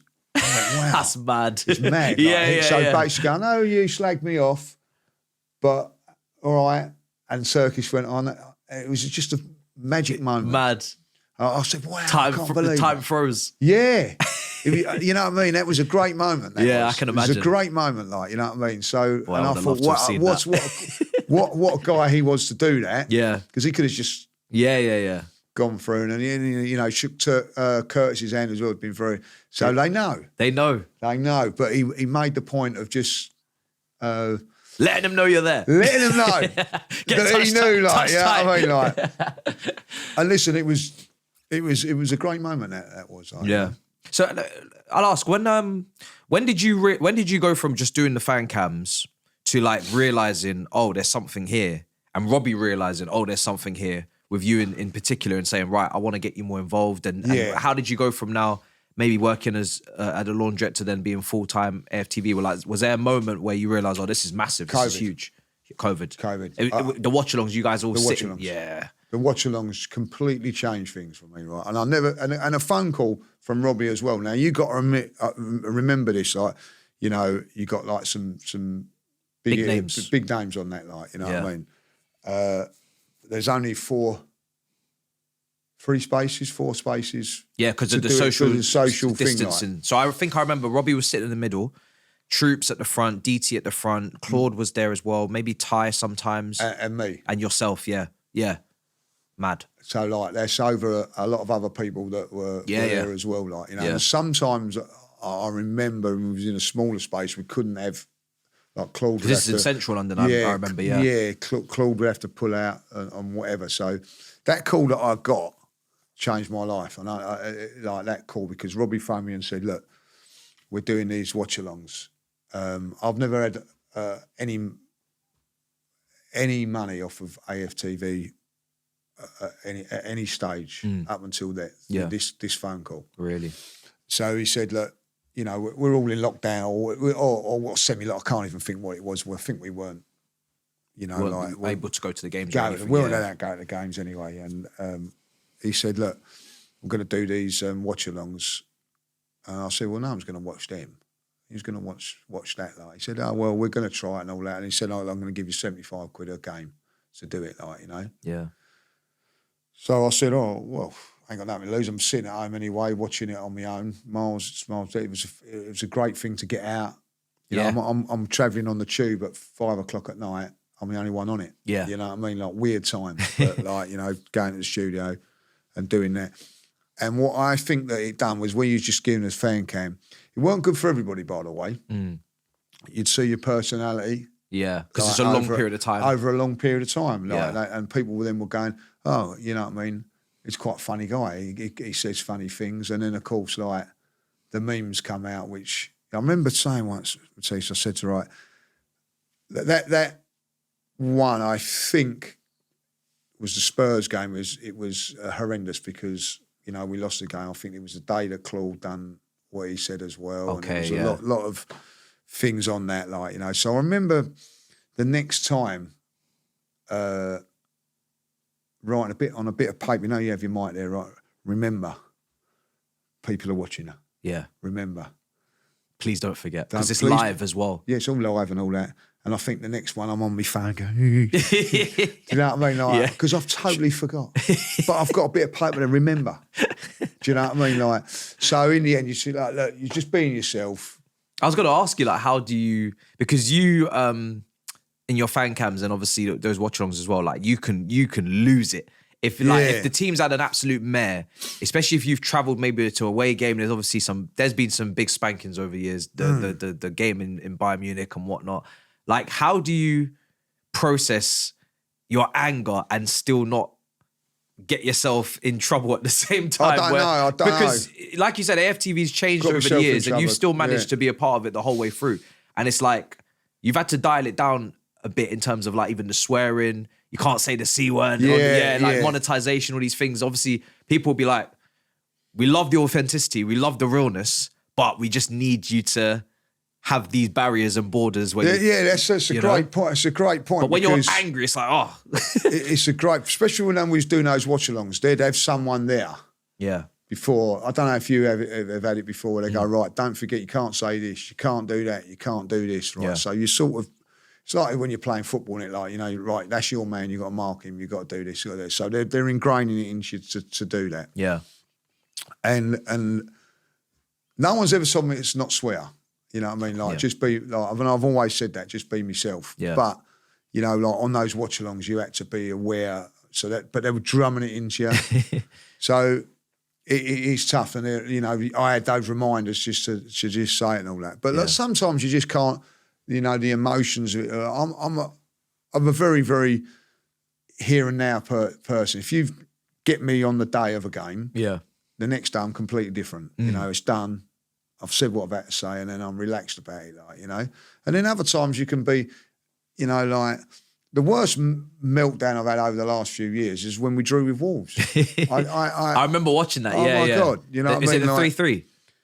Was it 2-2? Sorry, it was 2-0 up and drew 2-2. And you started defending. Yeah, and like, I'd had a few beers because we was in hospitality, and I swear to you now, Matisse, I said, right. I couldn't go on at first. So I had to walk away, and I thought, so it's sleet, snow, like, it's freezing cold. I'm walking around Wolverhampton, trying to just walk it off. Just to walk it off. Clarify your thoughts. Just calm yourself down a little bit, like, you know. Gets on the mic. Cecil says one word. But Cecil's a rage baiter. Yeah. And that was it. I'd gone. I'd absolutely gone. Is that the clip where they're recording, but you're standing away from Cecil and then he kind of has to bring you back? No, that was one at Southampton. Like, you went out the cup. That's the one, isn't it? Yeah. And listen, you have mad moments. You know what I mean? Like, you know, I was actually calm. The Southampton one, I wouldn't say calm. I was all right about it. Like, I've gone out. I weren't happy about it. But what I didn't like about that is that people were coming out, Robbie being one of them, saying, it's all right, you know, we've got the league, we've got it. No. Yeah. You know what I mean? You know, that irritated me. You know what I mean? Like, we ain't in a position where we can say we can throw this and throw that. Like, do you know what I mean? We might be at the end of the season when if we was to go and win the two, you'd probably go, do you know what? Doesn't matter now, Doesn't matter now. Like. But you said you're living in the here and now. Oh, you're here and now. You know what I mean? Like, I've gone all the way there expecting us to put in a better performance than that. Like, I don't want to make excuses. So that's what got me my goat up a little bit. Like, and then, like, you know, people weren't agreeing with what I was saying, which makes you a little bit more annoyed. Did you ever have a time where you went through comments and you looked back on replies or social media with all the attention, virality of your clips? Did that ever get to you? Never bothered you? Never look at clips and all that. Never look at comments and all that. Okay. Like, you know what I mean? Because at the end of the day, they can... Not everybody's going to be positive. And like, I found out that... Listen, how can I say this? Like, Kevin is a little bit younger than me. But he'd lived a life where he could give wisdom. So a little story that he told me that happened. Like, all of a sudden, I'm starting to get. I don't like to say famous, but recognised and whatever, like, you know. And a few of my close friends and all that were a little bit funny about it. Right. In a good or bad way? In a bad way, like, you know, jealous, you know, like, really, like, you know what I mean, not happy that I was doing. Resentful. Yeah. Well, did they wish it was them?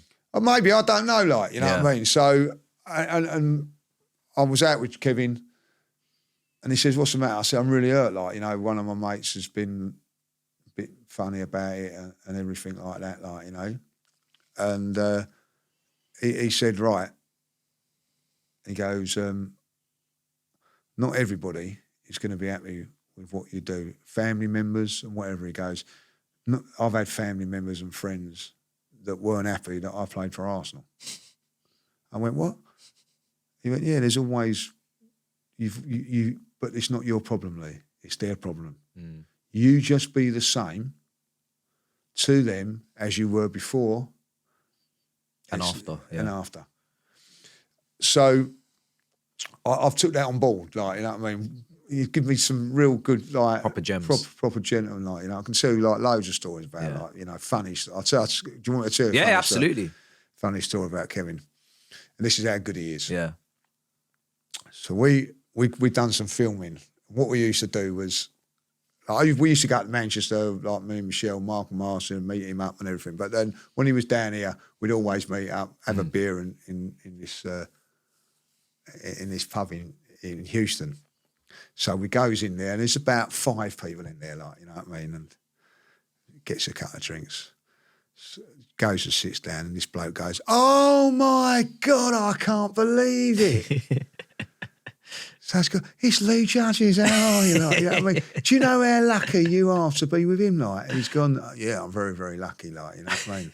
So you've got to imagine, like, as we're talking, there's big, massive screens of football going on, and they're showing the old goals of a certain year. Yeah. Right?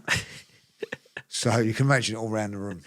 He's gone, "God, you don't know how lucky you are. Can you take a photo?" And he's gone, Kevin's gone, yeah, like, you know what I mean?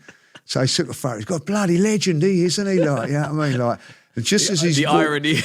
Just as he's walked away, he's gone, "Bloody legend. Look up there, like, and all of these things are showing Kevin scoring goals." Really? Like, do you know what I mean? Like, and he's gone, and I'm with the legends, you know what I mean? But that's what he was like. He would never go, "I'm the legend," or "I'm this and that." He was just like... He embraced everything, he enjoyed it. And he was pleased that it was me, you know what I mean?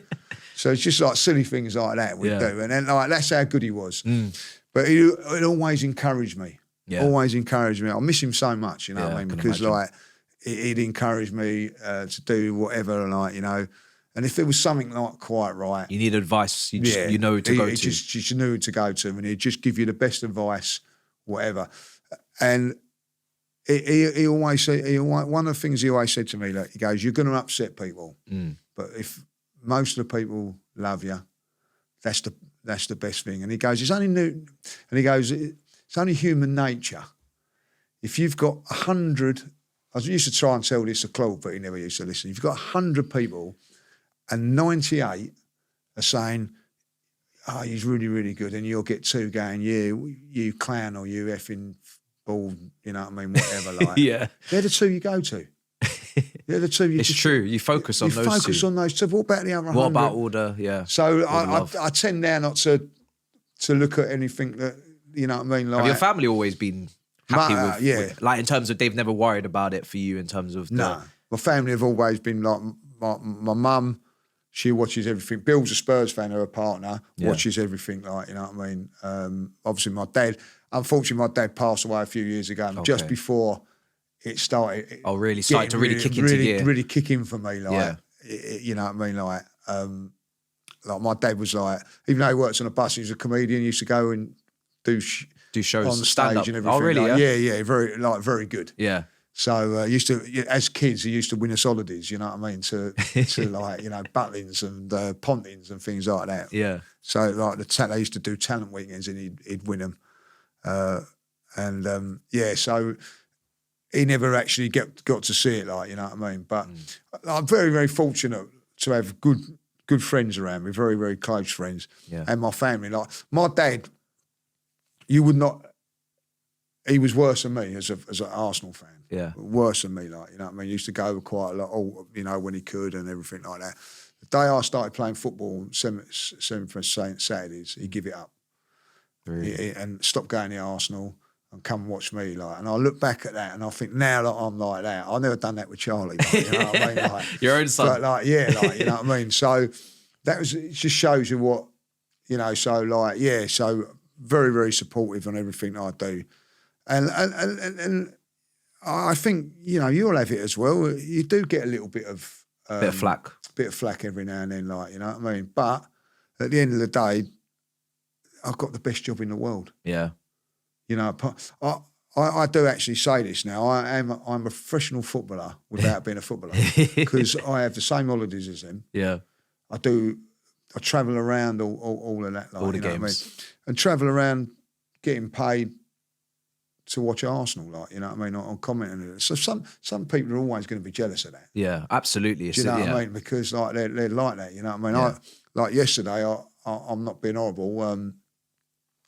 I'm doing an advert, like, you know what I mean? I ain't up and down a ladder or on a build, like, you know, like a building site. My Michelle and Charlie, my Charlie, they're up at 6, 7 o'clock in the morning. Yeah. Coming back at 6 o'clock at night. You know what I mean? Like, and I'll sit there and I go, I've got to go, "Hey, you ain't going to work. Ain't work." Like, but it is. Especially in the 80s, we go back to what you would have grown up on in terms of the work culture then. Listen, I've done it. Yeah. You know, when I was younger, when we and my brother were, like, in the business and all that, I was, and the kids were young. I swear to you now, like, you know, like, they were babies. Yeah.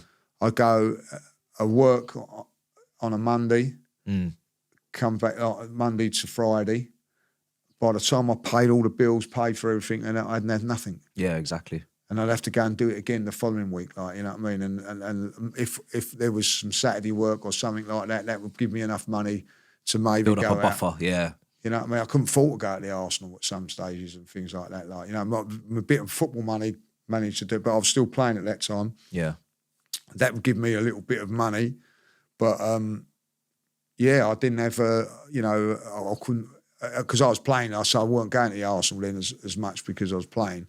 But if I could go, I'd go get on a free ticket or something like that. But I couldn't afford, you know, if, you know, time I paid the mortgage, on the bill, everything like that, I had nothing. So I know how tough it is out there. Yeah. I know how tough it is. And then you see someone come along and say a couple of silly comments, and he's, you know, I can understand people getting the ump a little bit. Yeah. Like, I get that. Yeah. You know what I mean? Like, but at the end of the day, you know, I do feel I am fortunate and lucky that people are willing to listen to what I've got to say, and it's got to me where I am now. Like, you know what I mean? So now you're full time, obviously doing all this. Now, like, yeah. And when did that happen? What was it, like quite a difficult decision for you, or was it like kind of incrementally just like, yeah, now this just makes sense for you? I think it just fell in place really because of like COVID and all that, like, you know, and I remember having like when I say full time, I had to do other, like, Robbie's given me certain thing, and I've got to do other things, like, you know what I mean, like, so I thought, well, if I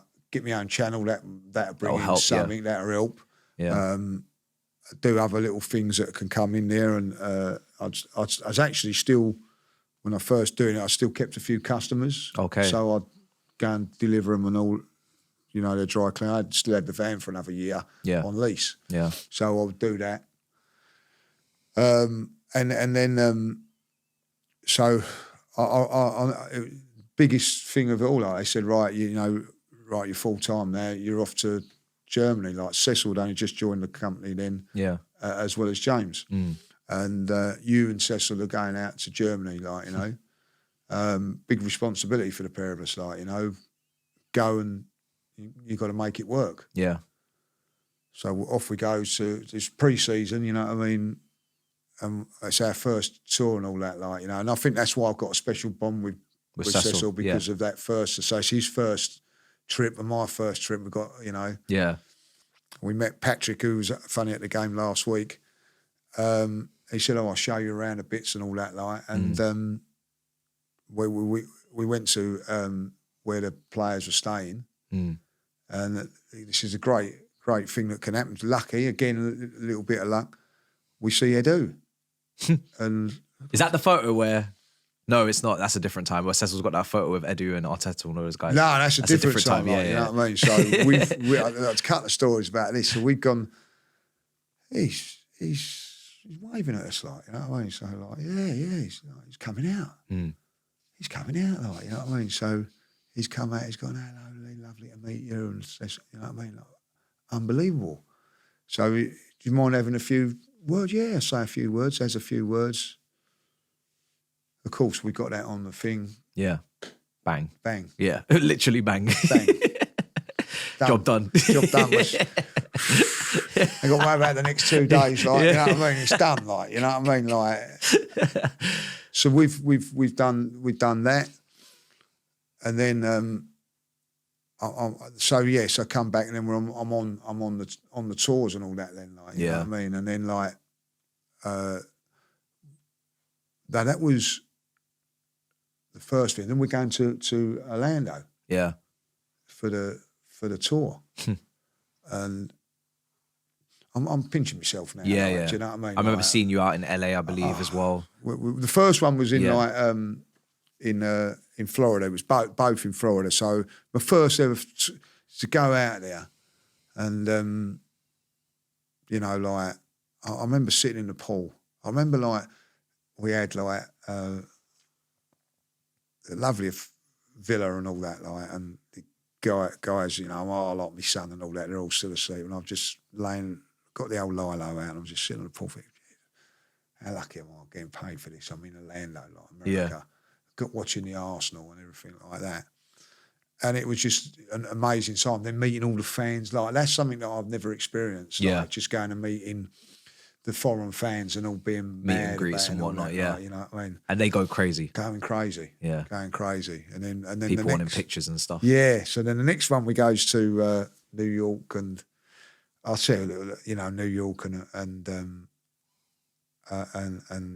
Washington. We done that, and then we're in LA, and we're at this party, and Edu's at the party. Yeah. You know what I mean? And he comes out, come in. And I said, no, don't upset people by coming in, not where I'm not invited. So he said, all right, I'll get a couple of beers and come out. Oh, really?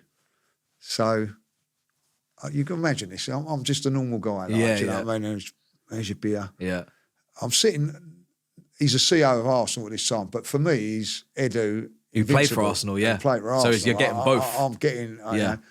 having a beer, chatting, everything like that. So I just comes off the thing and says to him, what, you coming back with the team tomorrow and all that? He says, no, I've got to stay out another day. We're signing someone tomorrow. So I said, like, who are you signing? Like? So he went, I ain't telling you, like, nothing about it. So he says, you'll find out tomorrow. Yeah. So I said, all right. Like, so we're sitting there having a beer, just like me and you are chatting now. Yeah. What a dream. Yeah. So, is it a real pinch yourself moment? Surreal. Surreal. Yeah. Surreal. Reminiscing on you know where what I mean? come from and whatnot. I'll tell you another story which blows my mind as well. So anyway, he goes and the next day signed David Raya. That is true, like, you know what I mean?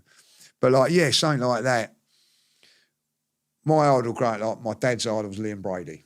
So through Rav, who's was out in Thailand. When I was out in Thailand, my brother lives out in Thailand. He says, "Oh, this guy wants to meet you and all that. Just wants to take because he loves AFTV. Yeah, that might be good for my business as well." So me and Darren goes, "Mate, I got treated like kings. Like, you know what I mean? Like, own private little thing in this golf complex. Anytime I want to play golf, we go over there and play. Fantastic."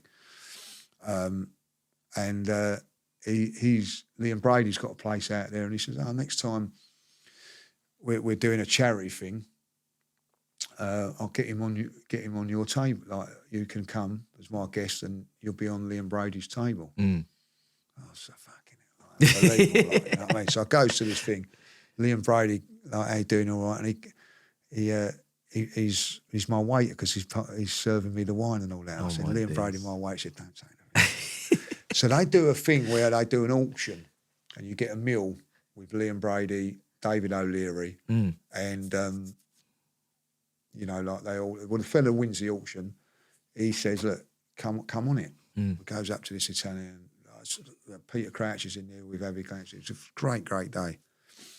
I'm sitting here talking to Liam. We're having a chat, and like, you imagine the whole table's out and all that. And he stands up, Liam. He's got, like the breadsticks. Yeah. Oh yeah. Like in the Italian, he's gone, "This is an impression of Lee Judges." Like, you know what I mean?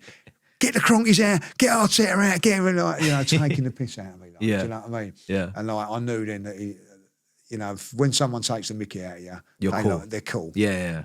Do you know what I mean? We ended up having and I'm sitting there like, my breaking my heart in a way because my dad would have loved that. Absolutely, you know what I mean? yeah. I'm full circle moment. Sitting there, me and him just chatting, and about everything. Yeah. Like, you know what I mean? Like, life. You know what I mean? Like, and I'm just thinking, he's not just Liam Brady. He is one of the best Arsenal players ever. Yeah. You know what I mean? And there I am, like, I've never seen him now, like, it's fantastic. Now it becomes almost normalised when you're sitting next to him, like, you're just chilling on a level with him, having just a normal conversation. Mad. It's mad, isn't it? It's mad, like, you know what I mean? So we was I didn't know it was going to be like with my football team. They took us they said, "I've got to meet an England international." So I don't know who it's going to be like, and it comes out. And as he walks out, it's Paul Merson. He goes, "God," and he stands on camera and he goes, "Cool, you get where Walter can't, you?" Like, you know what I mean? Like, and then and my mates are like, he comes over and starts, "How doing, Lee?" Yeah. My mates are going, "I can't believe it." Yeah, they must be just like mind-boggling to see moments. that their mate Lee, he's known all these years, is now known by all these Arsenal legends that have played for the club. And it's mad. And that's the gift. Yeah. Do you know what I mean? And I understand people will be upset. But I remember once we was out, I think we was out in somewhere in Holland and all that, and there was a few of the haters. And we'd have a drink. Like, I get on with most, but like, you know what I mean? Yeah. Like, I've you know what I mean, like, been old school Arsenal. I'm known, like, I've been back in the 80s and things like that. Yeah. I was talking to one and he goes, "Do you know why I don't like you?" Yeah. To you? So yeah, I've gone, like, why is that? Like, you know what I mean? So he's gone, "Because I've been going years and years and not one of those Arsenal players knows who I am." And I went, "Yeah, well, that ain't my fault, is it?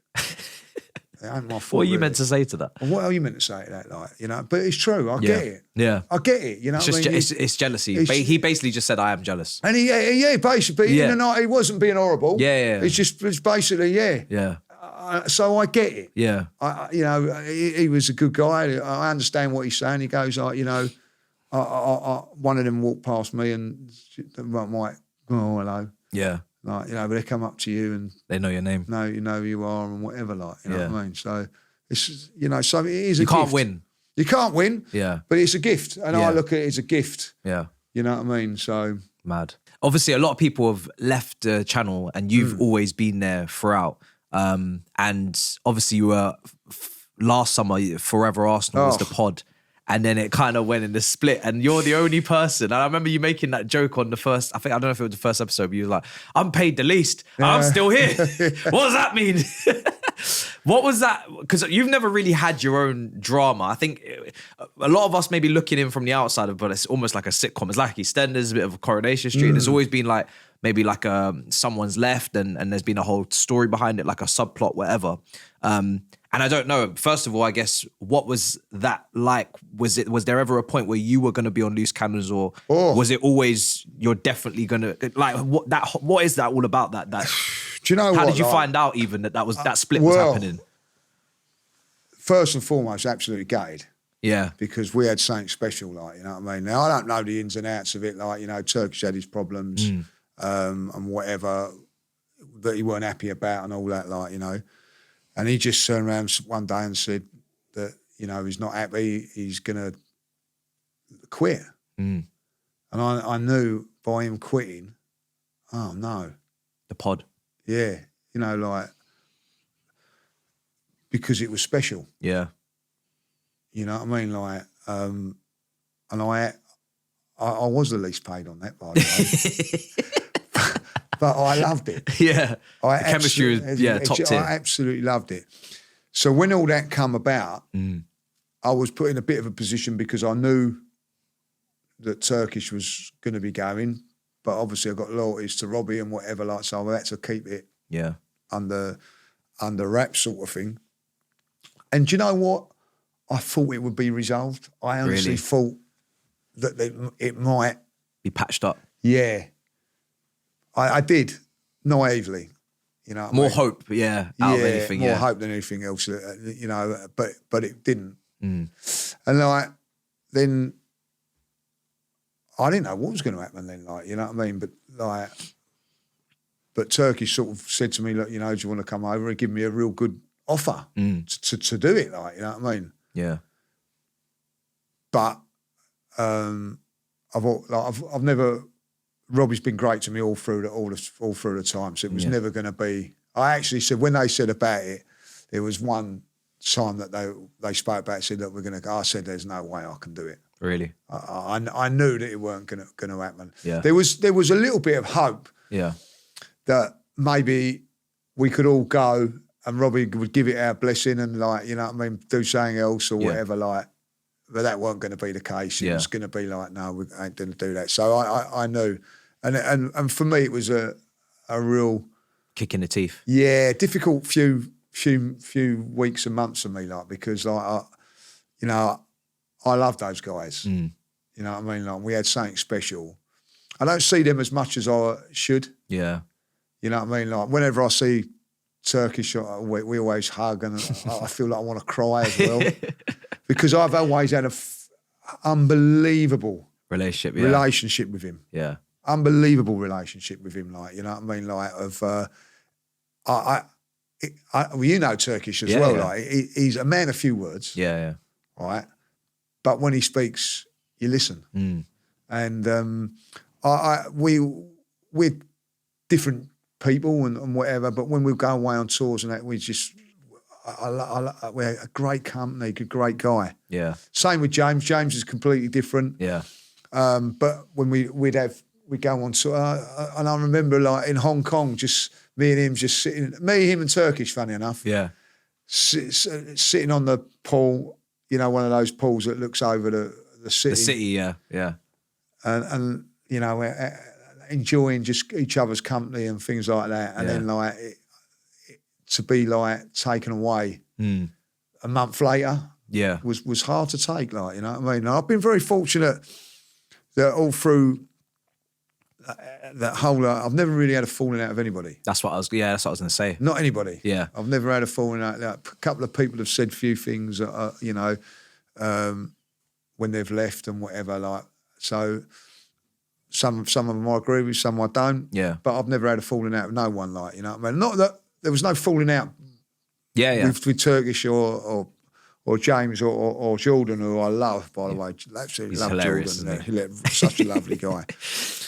What for me it was from a selfish point of view. Yeah. Because I absolutely loved those guys and doing Content. what we did. It was a big thing. So like I've had to start again with like, you know, like with Curtis, new panel, Jack's a superb guy, and Robbie, like, but like, you know, the original was. I used to go like away game, a lot of games, and people go, "Oh, Fourever Arsenal, what a great pod," and all that. Like, you know what I mean? And when we first started doing that, it was.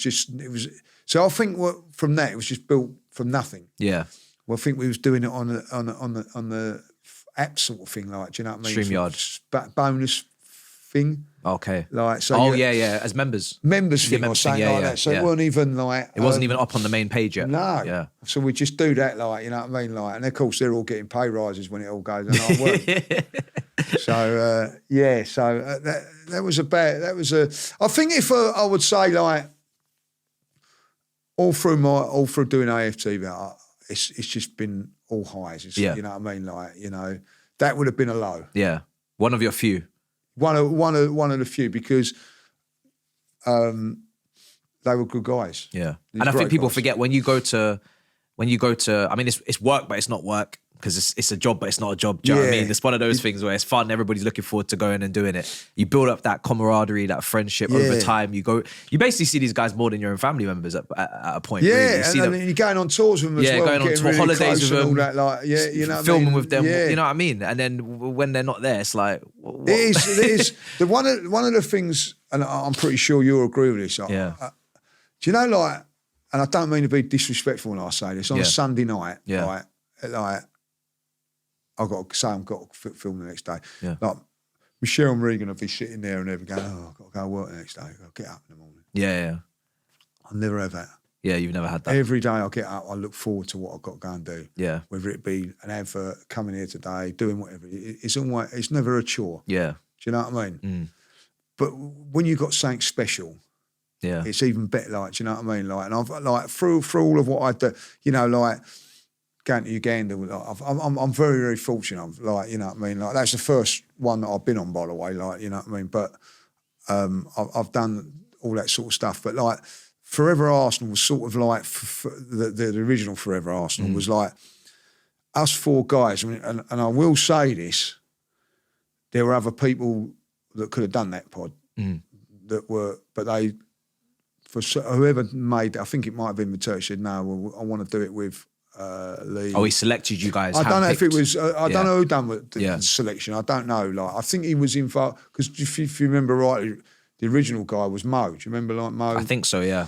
And then obviously had the controversy, so he had to pieced it back together. Yeah, and I think if I'm right, Turkish had the input of Jordan. I think. Yeah. I think, like, you know.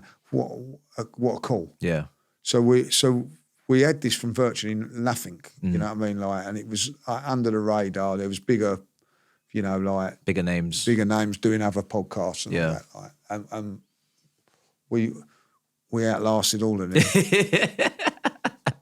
Took it to the top. Creme de la creme. Creme de la creme. Yeah. And to look, I remember I was out, I can't remember where I was, in Spain, Portugal or something. I think it was in Spain, I think Bilbao, I think it was, when the sort of news broke that it was happening. Yeah. And I was gutted. You know, genuinely gutted that it was. And of course then there's not a rivalry as such, but they've gone on, done their thing, like, you know what I mean? I remember the intro clip that you guys filmed. Yeah. Where you're picking up the sign and you're on your own, and they kind of made a meme out of it. That was quite funny. Yeah, it was. Well, like, that was something that I sort of suggested we do, and they said, make a joke out of it. Make a joke out of it, like, and Ryan said, yeah, let's go with that, like, you know what I mean? So they then come up with a song and all that, like, and me putting the signs together and everything else, seats together and all that. That's their idea. But it was sort of thing, let's not make it like a beef, you know what I mean? Yeah. Like, and I wish the guys, we went out a few weeks ago. Yeah. And, they're doing really well. Like James is, I've got to say about James as well, like,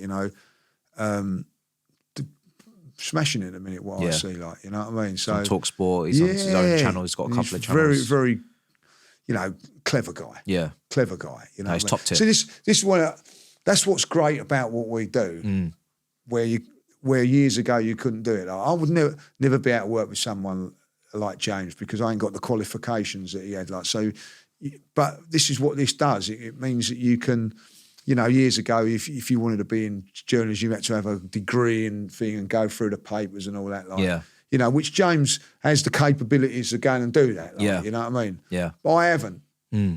But here we can come together and give the perspectives and do a show and give it different angles. He looks at a game completely different to me. Yeah. I used to take the mickey out of him, saying rotten on there. You know what I mean? Like falling asleep when he's talking and things like that. More tactical, detailed. Yeah, no. But it be like, no, he's just shit. It's just banter. It was just, you know what I mean? So, yeah, it was if I be honest, of all the things that I've had, that was a dark day because I had to do. I was left on me. I know it's saying shit. I'm left on my own. Yeah, I get it. Yeah, and then I've had to start up with a new thing, build up new chemistry. And to be honest, it's worked well because Curtis is like I've always got on with Curtis. He's another guy that you get on really well with. Jack's come in and been fantastic, and Robbie I've known all the time. Yeah. So it is there. But that was. A special thing, and I don't think you realise how special it is until it's not there. Until it's not there, exactly. You spoke about your loyalty towards Robbie, like just how important has Robbie been in your life? Would you say, where the way that you've kind of changed it from, because you were quite happy doing the job that you were doing, like you said earlier, but you would have never foreseen that your life could have maybe gone in this direction. Listen, I can't speak highly enough of him. And I mean that, like, because he's given me the opportunity,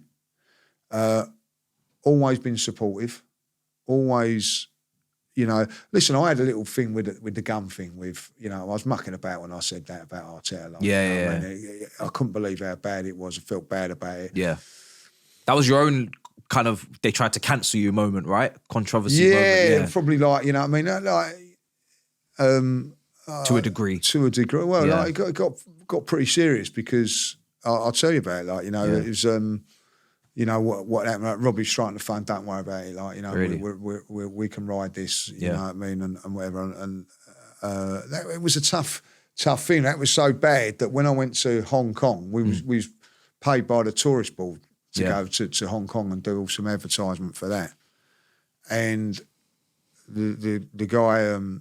Who does all the things says, I don't think it's a good idea if you go into the press conference. You're not really allowed to go into the press conference. And you know what I mean? The Turkish was there and he said to me, he ain't like Clint Eastwood or something like that. He really stuck up for me. Yeah. So I went, all right, okay. But then he come back to me about 20 minutes later and said, you are allowed to go in there. All right. And I turned around and said, look, I'm not going where I don't want to be wanted. Yeah. That, like, you know what I mean? That's it, like, Yeah. And once that tour was finished, he come back up to the guy and just said, look, just like to say that, you've been a good boy. You're off the naughty step now, sort of thing. Like, so that was a difficult time for me, like, you know what I mean? Like, and it wasn't meant, it was just tongue-in-cheek sort of comment. Yeah. That was what you got to be careful about. Yeah. You know what I mean? But he's been very, very supportive. Everything encouraged me to go out on my own and do things like on my own, like, you know what I mean, like adverts that I do now, Cameo. If it weren't for like Cameo, when that come out, I didn't want to do it. Oh no, like, you know what I mean. But he encouraged me to do that. Like, encouraged me everything that he does. Very, very. And listen, it was Michelle's birthday was like a special one, like, and we had Southampton away, and And went up to him and said, look, it's all right for me. Yeah, you know what I mean? Like, Yeah. no problems. You go and have a nice time. Don't worry about it. Like, you know what I mean? As long as you're there for the, and I am for the majority, like, you know what I mean? So very, very supportive. And he's given me the opportunity to live the life that I have now, like, you know. I have to say that, like, you know what I mean? And he's had a lot of things go against him. A lot of people leave and let him down in certain things and say things against him. Yeah. I'd like to think that if me and him did part ways, that I'd be like, wouldn't burn my bridges and be. I'm thankful for whatever, you know what I mean, like that he's done for me. Because like, you're all right. You're a little bit younger. Do you know what I mean? Like, you know, opportunities for mine. When do they come around? Yeah. You know what I mean? Like, and I think because of having to graft, you know what I mean, building sites, do all that sort of stuff, and now to what I do now, you know, You're really appreciative of the opportunity which he gave me. Listen, at the end of the day, he ain't just going to give that to anybody. You've got to have something to give back. I get that, of course. But at the end of the day, he's the opportunity. I look at a lot of us. I see you guys sitting in the studio every week. Like, what fantastic job you do. Yeah. But you know, would that opportunity come without him? That's how I see it. Like, you know, so he's one of the founding figures, one of the few founding figures of what we do. He's the one that's paved the way. Do you know what I mean? Yeah, he paved the way. You know what I mean? Like, I don't know how you do fantastically well, but from my point of view, you know what I mean? Like, if it weren't for him, you know what I mean? Wouldn't be there. Wouldn't be where I am now, what I'm doing now, and the opportunities that I get. Yeah. And do you know but say if I've got a good deal coming, like for whatever. Yeah. And it clashes. He could turn around and go, no, you got to do this. You got to do this. No, we'll work around it. Yeah. We'll see if we can make it work. Yeah. Do you know what I mean? Like, I remember when I done the